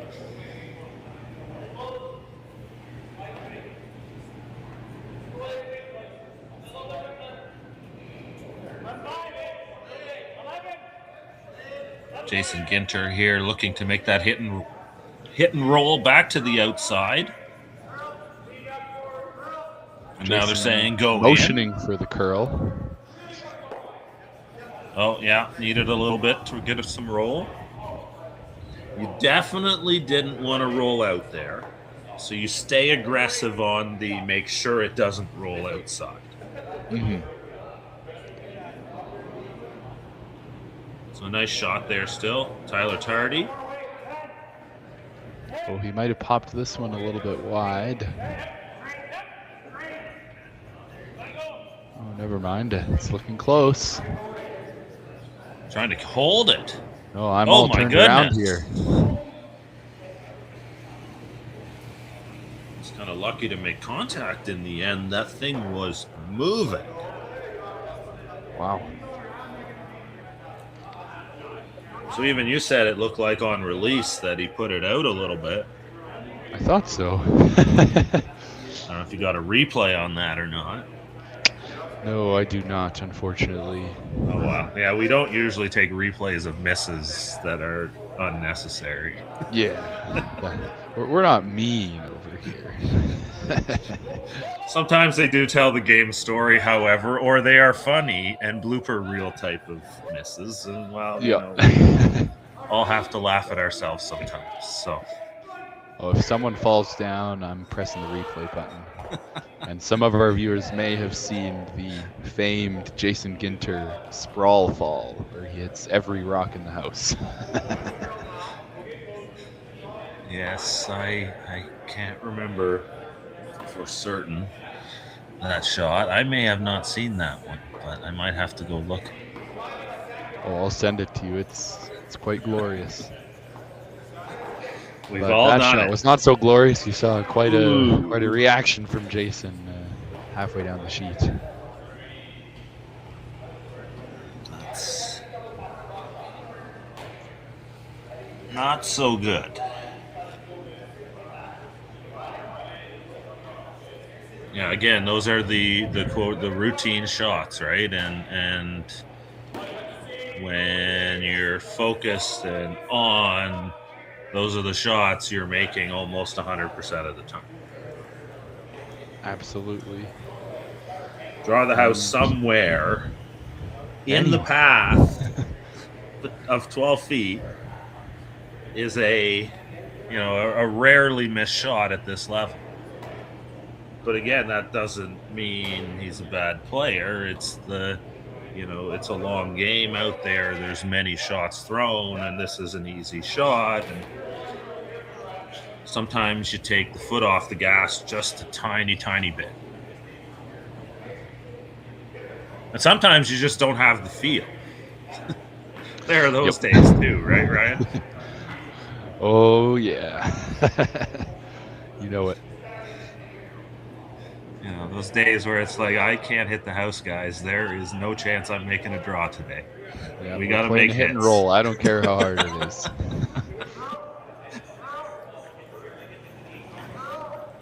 All right, here we go. Big sweep. Make it curl. Make it curl. Dig and roll. Very good shot. Very good shot. Not well played.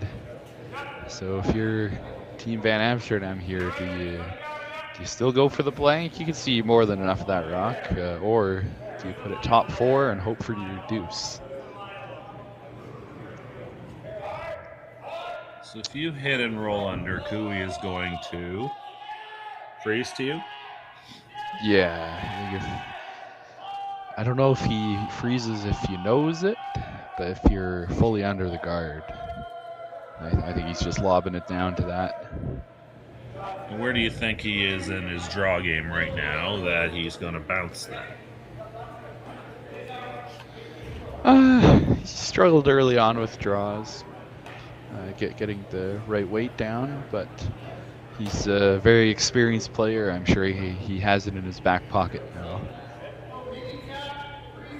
Yeah, so that's sort of the question here, I think. Then I think here they're gonna.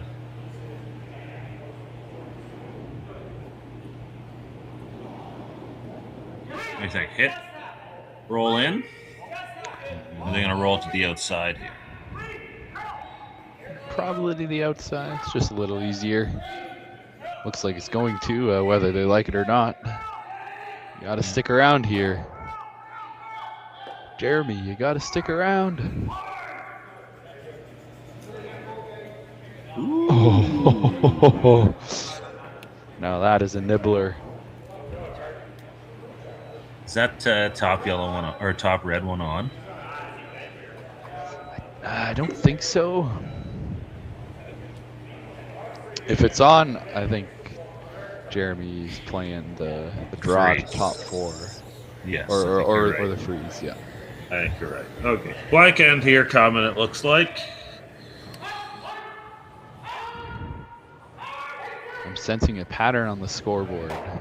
Big end, tied up, blank. Big end, tied up, blank. Yeah, there's no, Kui's behind. I always say, when you don't have the hammer in a tied game, you shouldn't be blanking it, because the less ends that you can score in, the worse it is. But it's worse to force things and force yourself into giving the other team 2 or 3. So, you know what? Kick the can down the road. Let's go to the 6th end. Seventh end now. Sorry, yeah. We're seventh running end. out of time. Yeah, it's always a case of running out of time. The blank sucks for running out of time, but don't make the shot and give them two, and now really hurt yourself. So I'm just gonna be patient here. Take this to the seventh, and maybe make something happen there.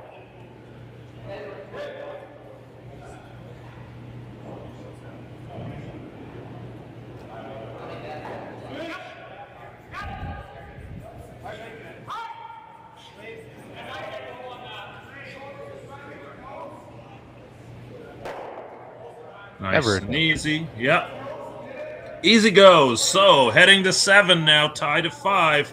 QUARTERFINALS Van Amsterdam quarterfinals here at the RBC Dominion Securities Western Showdown. Welcome to the RockShop.net, the official store for the Grand Slam of curling. Whether you're looking for the best hats, stylish clothing, fun toys, or unique accessories, the Rock Shop has it all. Shop online anytime at therockshop.net for exclusive Grand Slam of curling gear, or come see us in person at your next event. Therockshop.net, where fans find their favorite curling gear.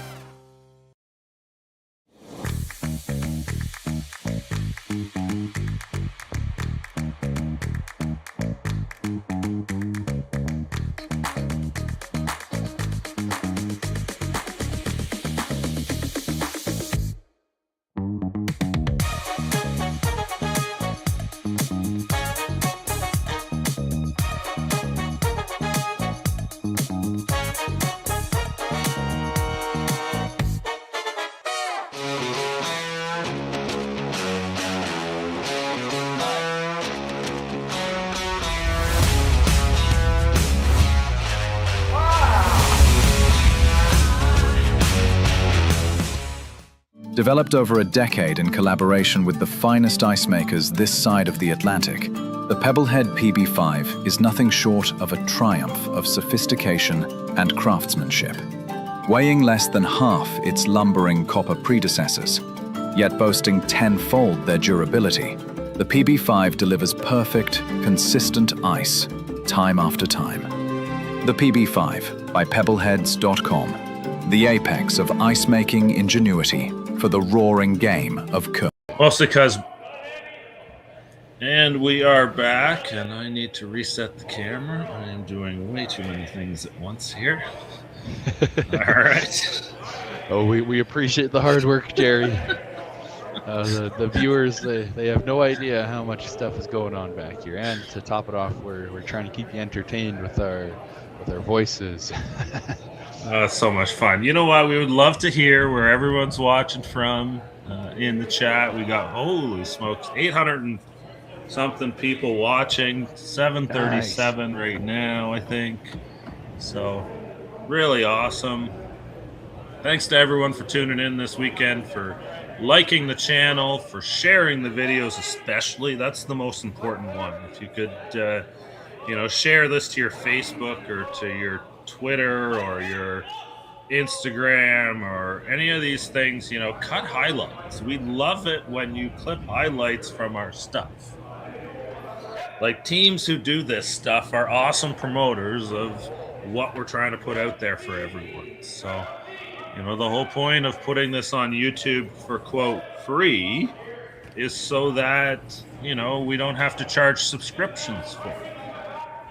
Right? Like, the alternative is, it's going to cost you money because it costs money to make these things happen. So, we need your help as fans who love free coverage of curling to help us promote this free coverage of curling. So anything you can do to help make that happen. These productions are put on from the living room of my house in London, Ontario. It's a small business. We grind every weekend to do this. And, we got people like you, Ryan, who we can give a gig job to. We pay a little bit and bring you on board, and you do a little bit of commentary and some production, and, it's a bit of a part-time job for you. I feel like this is better than driving an Uber, to be honest. Yep. I agree. I'd rather not just extract the value out of my vehicle slowly. Yeah, so there's these kinds of opportunities, and the way gig economy works now, it's really flexible for people to pick this up, and we've got a great team of people that work with us, and we really appreciate the fact that they're definitely underpaid for what you guys do. But we appreciate all the opportunities and everything you've done for curling, Jerry, over the years, with Curling Zone and then now Curling Stadium. You've done so much for the sport. It's great to see it all coming together, and 800 of us all watching this, having a good time, being entertained, and seeing some of the best teams in Canada fighting it off.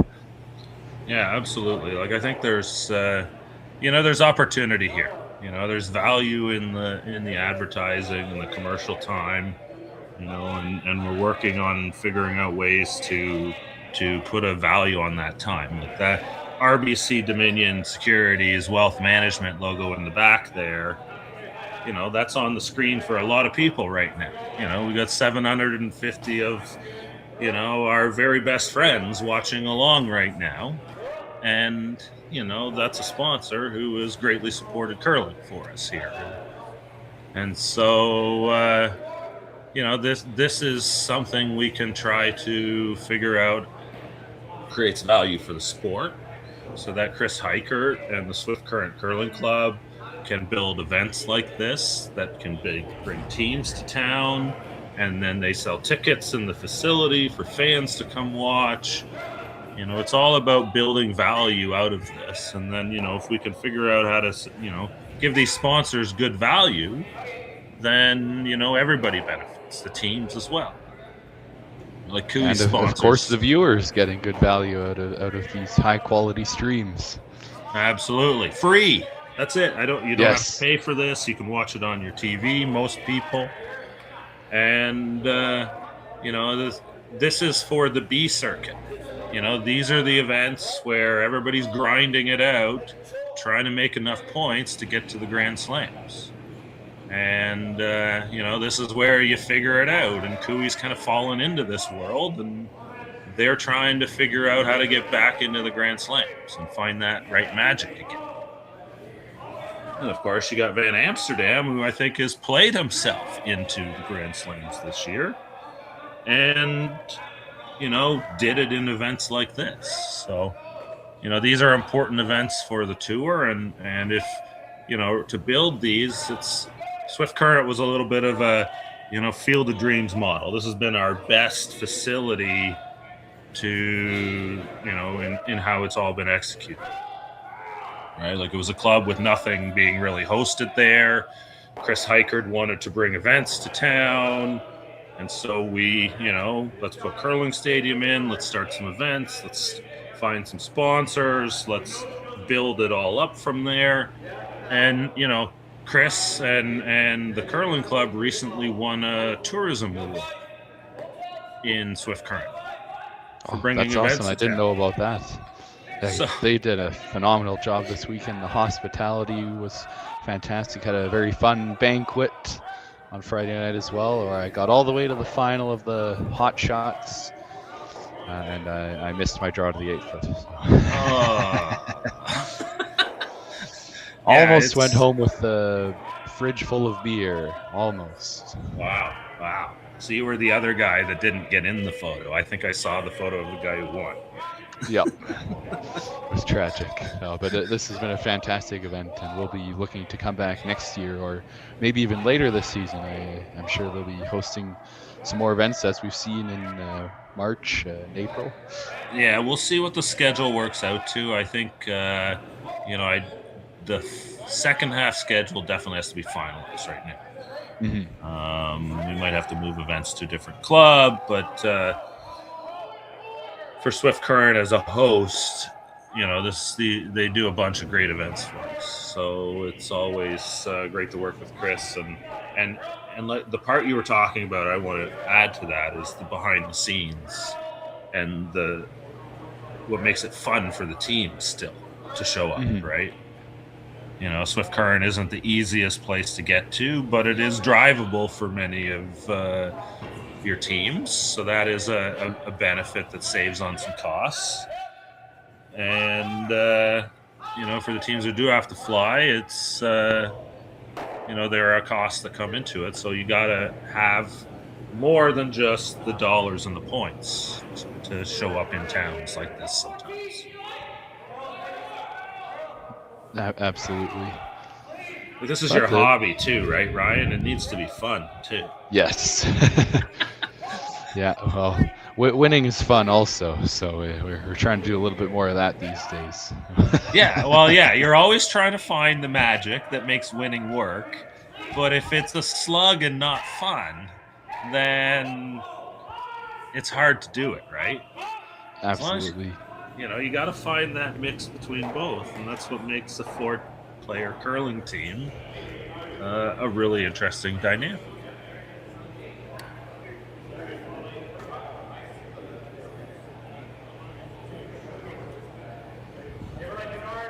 All right. So quite the end we've got brewing here. It's fairly simple, which Kui would not normally like. He really wants to avoid a blank here, but he's been keeping his rocks separated enough and behind cover that it looks like he's going to come out of this all right. I don't think this is a terrible position for Team Van Amsterdam, though, either. Yeah. Like, would you ever consider playing a nose hit on the high red? Sit top 8, second shot. Sit second shot.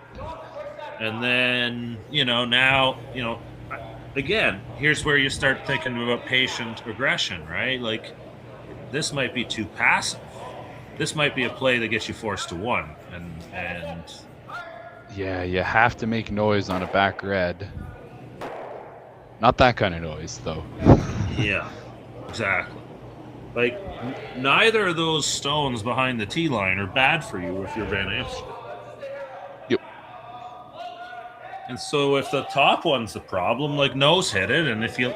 I love with weight where it keeps the other one behind the tee line as well. Like, move it to the back 12 and sit second shot there and make Kui chase you and hit you on the nose, and then maybe eventually you draw around in a good position and you try and generate your deuce here because you're not getting the blank anymore. Yeah, I think that's what they've got to do. Yeah, they're running out of rocks. They're going to need to make 2 doubles and then another double and roll out to blank if they make that happen. So time to switch gears and try to get that deuce somehow.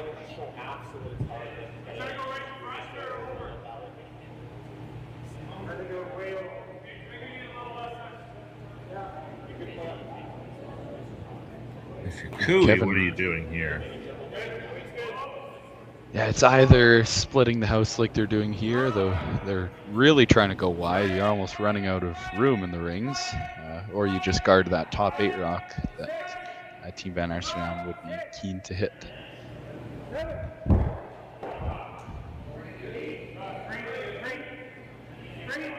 Looks like Tyler might have thrown this a little bit safe. It's not going to curl over as much as they need. Don't leave a triple.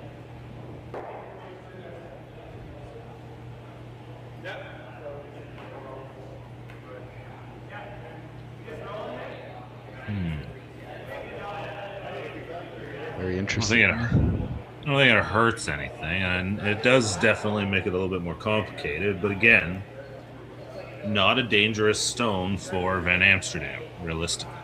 Yeah. So now how do you use what you got here right now to score 2? Yeah, I like the idea that they were looking at. I didn't quite see what they settled on, but just kind of rolling into the side of that pile, or at least in front of the back 4 red. Jason Ginter with the shot.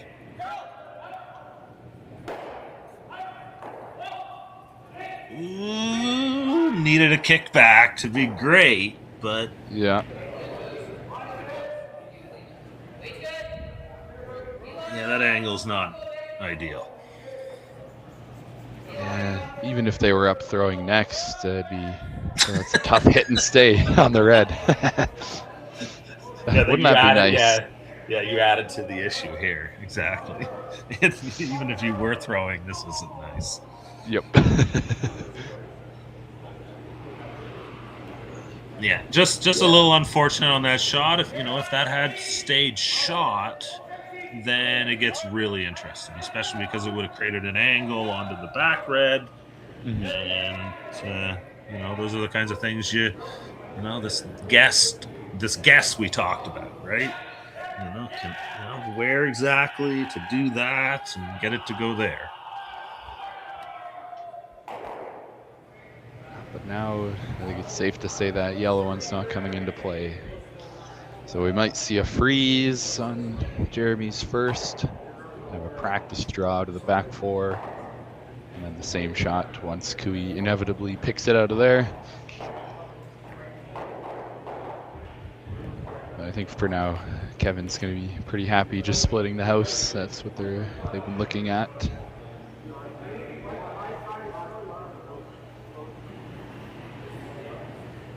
And Kevin has to make sure he prevents an easy double of some sort. Mm-hmm. Definitely doesn't want this to turn into a blank by the end.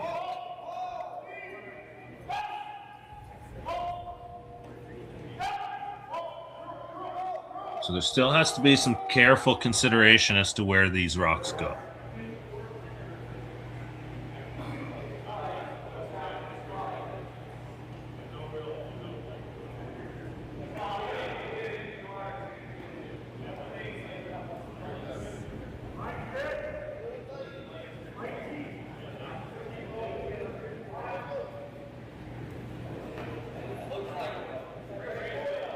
Kevin watching the shot intently as it travels down the ice. They're dragging it, trying to get to sit 3. Just needs full 8 foot. Very nice. It's pretty good.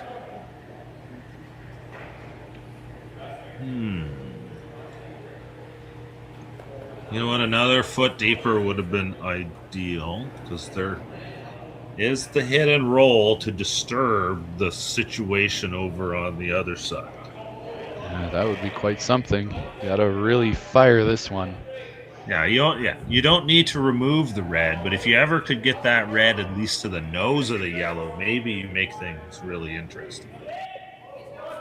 Right? Because then you get some angles there. You'd be second shot over there and fourth shot, I think, probably. Yeah, probably fourth. But you got to change that angle. You got to disturb that untenable situation. Yes.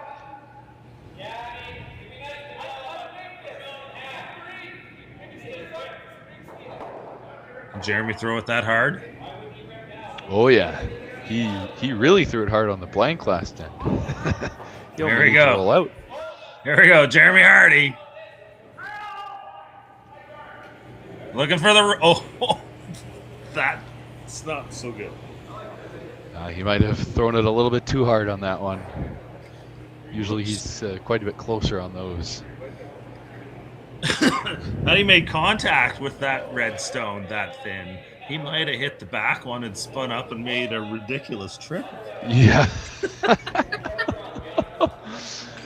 Like paper, top it, and come back up.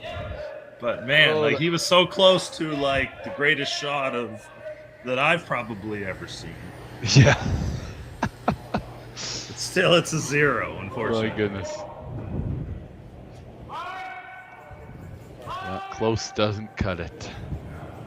You know what? Those are the chances you got to take because you know what? That miss doesn't really risk giving up a steal here. He should still have the 4 foot for his point. He's got a little bit of backing even. He should be able to make it. Kui's going to make this shot as hard as possible, but worth the risk there for Hardy, and let's see what Kui was going to leave him with.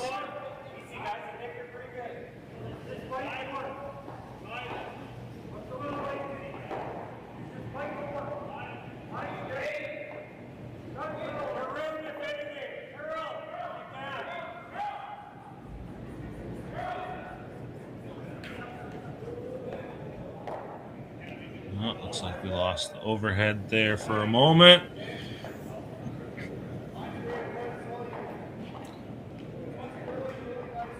There you go.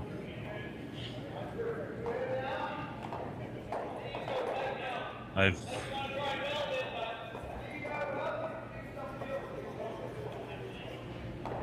got that home camera too, Ryan.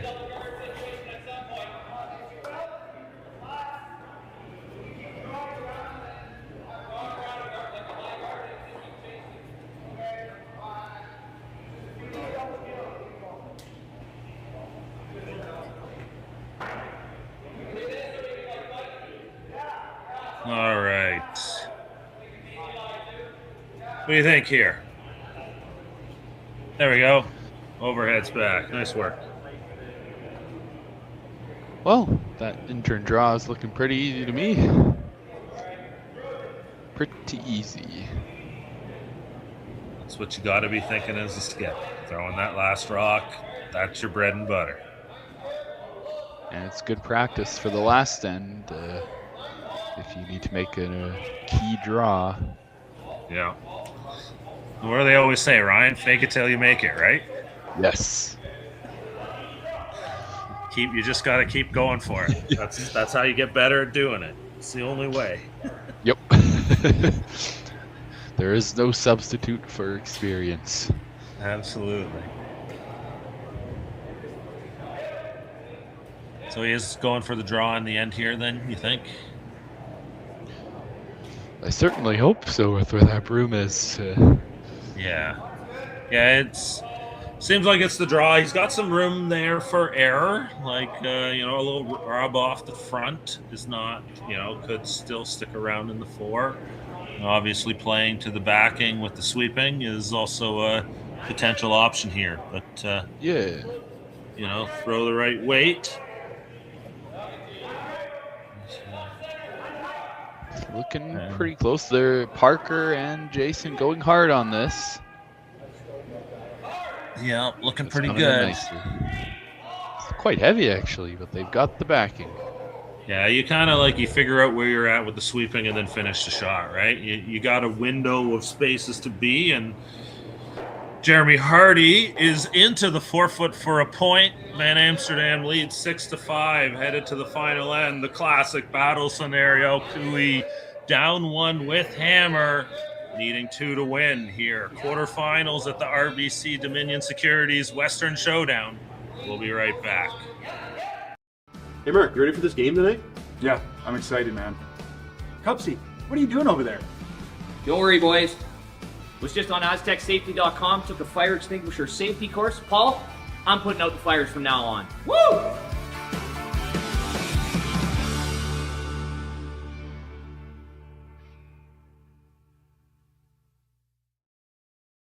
So with the impact to my business and income, will this delay my retirement? I know you're worried, Marshall, but based on the original plan we came up with, you're only about 6 months behind. I thought it would be years, not months. You should feel good. Remember, you've got a plan. Thanks. With change comes questions. See the impact of your money decisions before you make them with RBC Wealth Plan. Welcome to the RockShop.net, the official store for the Grand Slam of curling. Whether you're looking for the best hats, stylish clothing, fun toys, or unique accessories, the Rock Shop has it all. Shop online anytime at therockshop.net for exclusive Grand Slam of curling gear, or come see us in person at your next event. Therockshop.net, where fans find their favorite curling gear.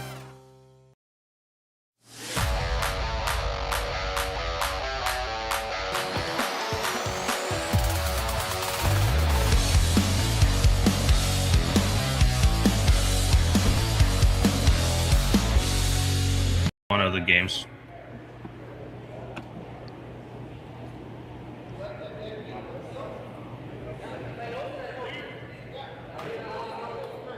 And we are back here. All right. I think I got everything mostly done that I needed to there. We have a final in one of the quarterfinals. I don't know what the result was. I don't know if you saw, Ryan. McEwen and Mowat is done. Yes, Mowat got 2 in the 7th end to win 7-3 over Mike McEwen. Okay. You know what? That's a good run for McEwen to get into the playoffs after their struggles in pool play. Yeah. So, to get into the playoffs, they were the 16th ranked team into the qualifying component of the event. A format that we're trying to bridge the gap between a pool play event and a triple knockout. If that makes sense. Yeah. Because everybody hates playing pools when, man, in a format like this with pools of 5, there are 3-1 teams who will potentially miss the playoffs because of shootout. If we don't have a tiebreaker round, it comes down to shootout, and then you don't have enough playoff spots. And you know why? As an event organizer, you really hate sending teams home with nothing for 1 loss. Yep.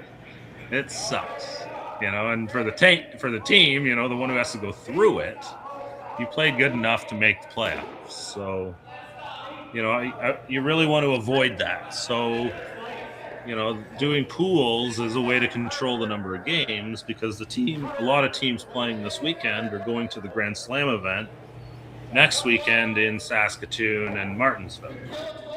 So the Tier 2 event is playing in Martinsville next weekend. So there's 32 of the best teams in the world playing in Saskatchewan next week, and a bunch of them are here. And doing a triple knockout is a ton more games, but also there's potential to send teams away with having played 10 games on the weekend. And, this is not the event they're coming to be the professionals at. There's not enough money here to waste all your effort on this tournament.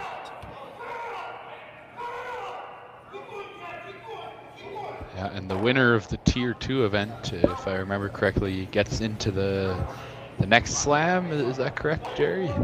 I don't think they're doing that anymore because it's a regular.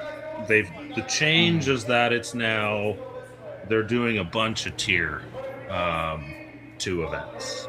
So they're investing in having something in the community that's Tier 2 that teams can play in. There's very good prize money. Like, I think it's something still around a $50,000 prize purse, and there are no other events where you play for $50,000 where the top 16 teams are not in that tournament. Right? So it's a juicy tournament for anybody who's invited to it. Because the tournaments of that value that, teams like yourself play for usually have some really good teams in them. Right? Some Grand Slam teams. So this is an opportunity, so it's great to see more of those events in the markets. There was one in London this year. They did a U25, U15 event in Beaumont that we did the streaming for. Great support from the local committee in Beaumont to put productions together for that. And then we've got Martinsville next week, which is a curling stadium facility, and we'll be streaming the Tier 2 there too. So we've put together a production schedule for that, and the plan is to put that all out on YouTube. And maybe Ryan, I can't remember if you're playing in the event because I don't put all the names in anymore, but unfortunately not. Yeah, that's too bad. I know. Yeah, I know you guys are in the mix for this, and you've been to a slam before, correct? Yes, we won Red Deer a few years ago and got invited to the Champions Cup. That's right. So you've had the taste of it a little bit. Yeah.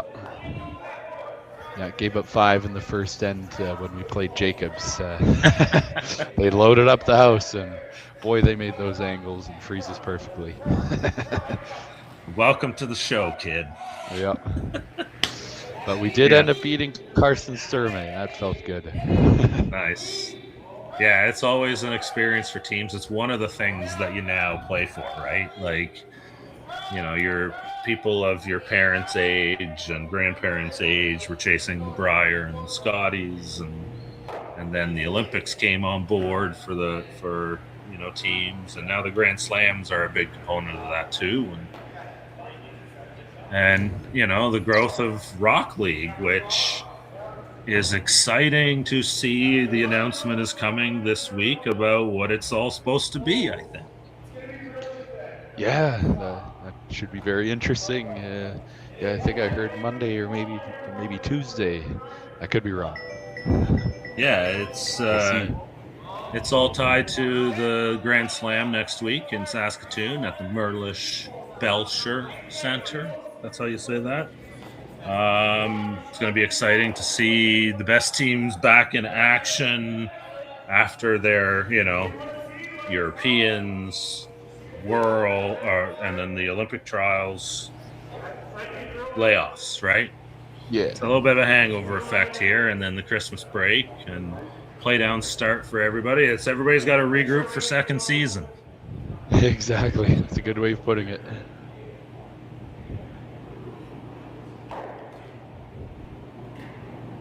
There's Tyler Tardy. All right, so the job of Team Cooey is score 2 here.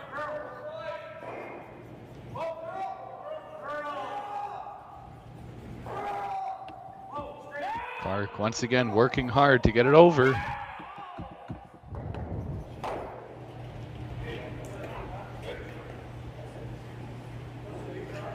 Oh, caught in between. They would have loved to line it up, or at least bounce off and leave the slash. This is trouble. Always got that in off though. Well, both in offs.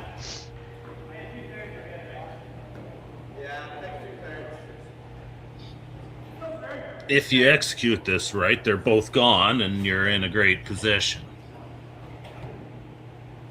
Yeah. It's tight. Ginter can make these shots.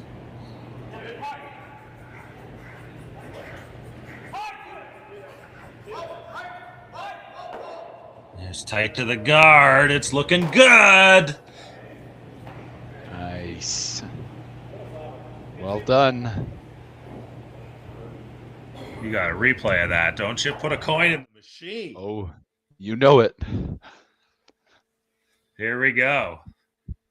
Big man on campus here, Jason Ginter. Tight to the guard. No fear at all in this team. Makes them both go away.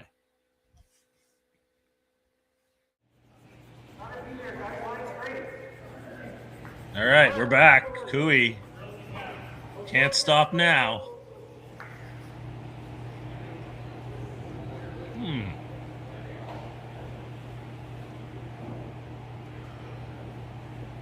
Well, it's an unfortunate result. Both teams not being super precise on all their draws today. We've seen some come up short, some go through the house, and some in between, but just not quite good enough based on the call. Yeah. They would have loved that one to be at least second shot, so you could make the in-off for the win. One of those classic Kevin Cooey shots. I do know, though, however, Van Amsterdam doesn't really like that shot either, Hardy calling the game. Mm-hmm. Right? Like, you can't be happy to have that rock now in a spot like that. Yeah, it is very usable. You can see enough past the guard to tap it up or do a soft weight run back. Yeah, Cooey still has 2 in his back pocket yet. Those are the points he needs to score to win the game.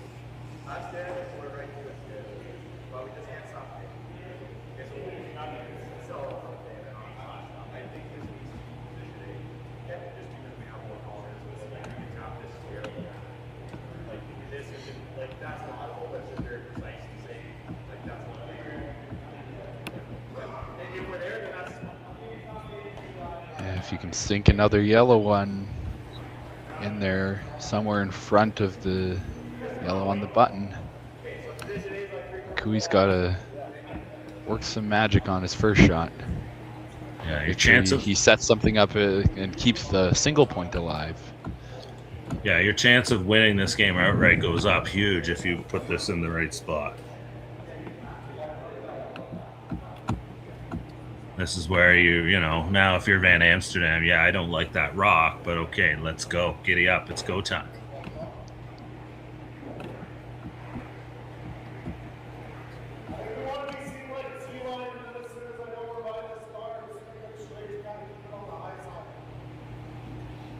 All right, here we go. Jeremy Hardy throwing 4 stones this week.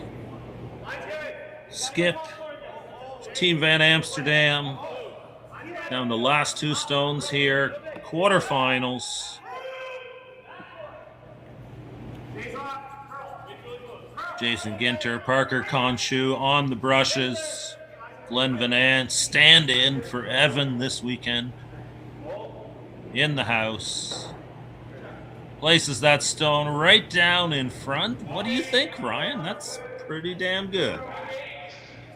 It's good, but against Team Cooey, I think it might be a little too good.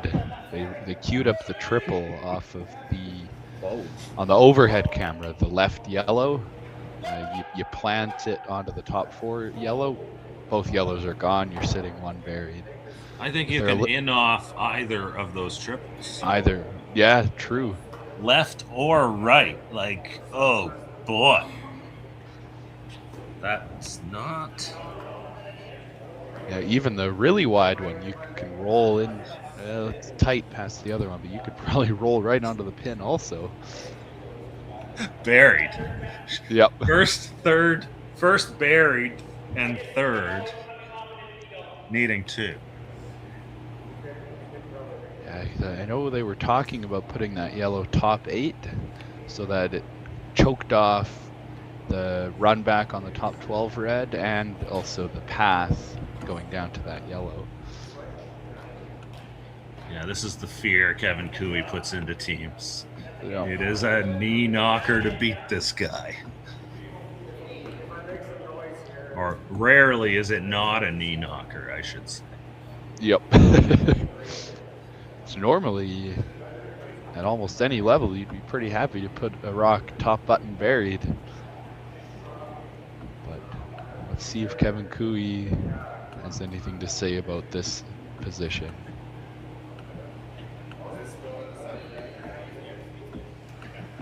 Just lining it up, visualizing the shot.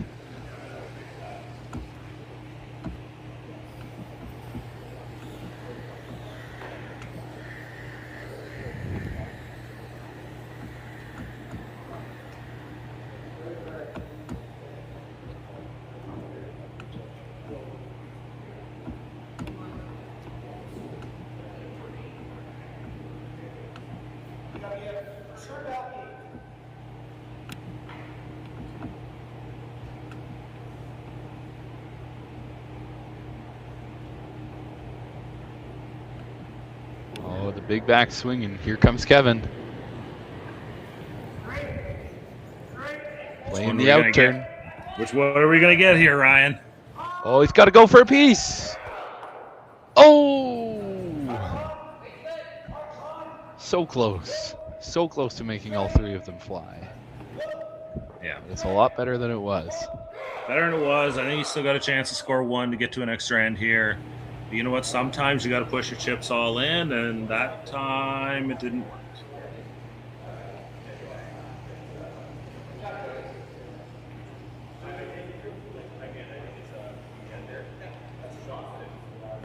Yeah, don't come down into the 4-foot again. You'll leave the outturn triple for the win. Don't do it. Don't you dare. This is Jeremy going back to the hack. Don't be deep. Don't be deep. Don't be deep. Yep. Don't be deep. Don't be deep. You slide heavy. You deep. Damn. Pretty much. You gotta, yeah. This is where all that sports psychology gobbledygook stuff all comes into play, right? You gotta make sure that you're set and you're ready and you're going to make that shot. Don't do that. Because when you say don't be heavy, your brain hears heavy.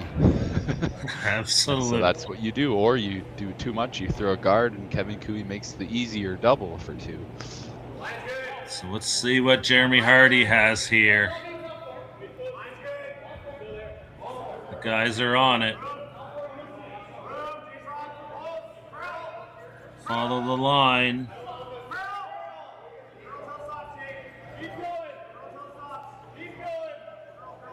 This is getting caught in between. Oh, no. Oh. Like, there's the nerves. It comes deep. There's a in-off triple.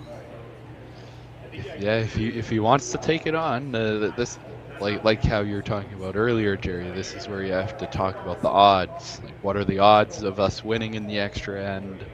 What are the odds of me making the triple versus just drawing to the button or a little tap and roll to the button? So a big question here comes into play. Has Van Amsterdam had some success against Cooey before? Have they won? This was the final of last year's Alberta Boston Pizza Cup. And, Cooey ended up winning that. So, this is a rivalry game for Van Amsterdam for sure. This is the underdog, the kids coming up. You got to go through the big dog if you want to be the champion. Yep. So these games are always fun to see on tour, right?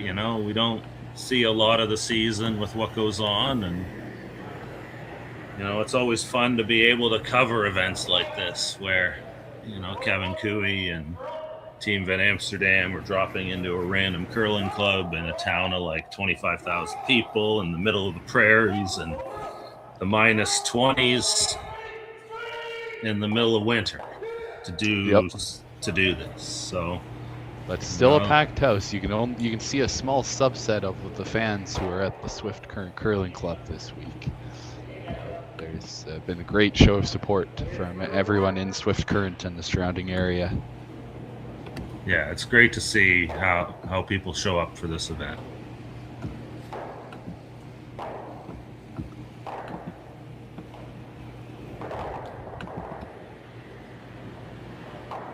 All right, Kevin Cooey, last rock here. Does he have a little more magic? In, off. Oh! You could not miss that any closer either way. Wow.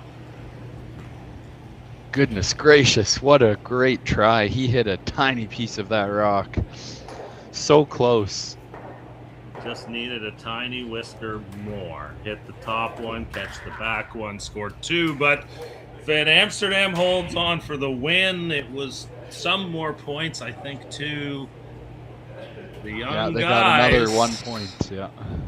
The young guys keep showing some mettle. Anyways, we're going to get out of here. We've got mixed double Super Series coverage from this weekend. We're going to kick you over to.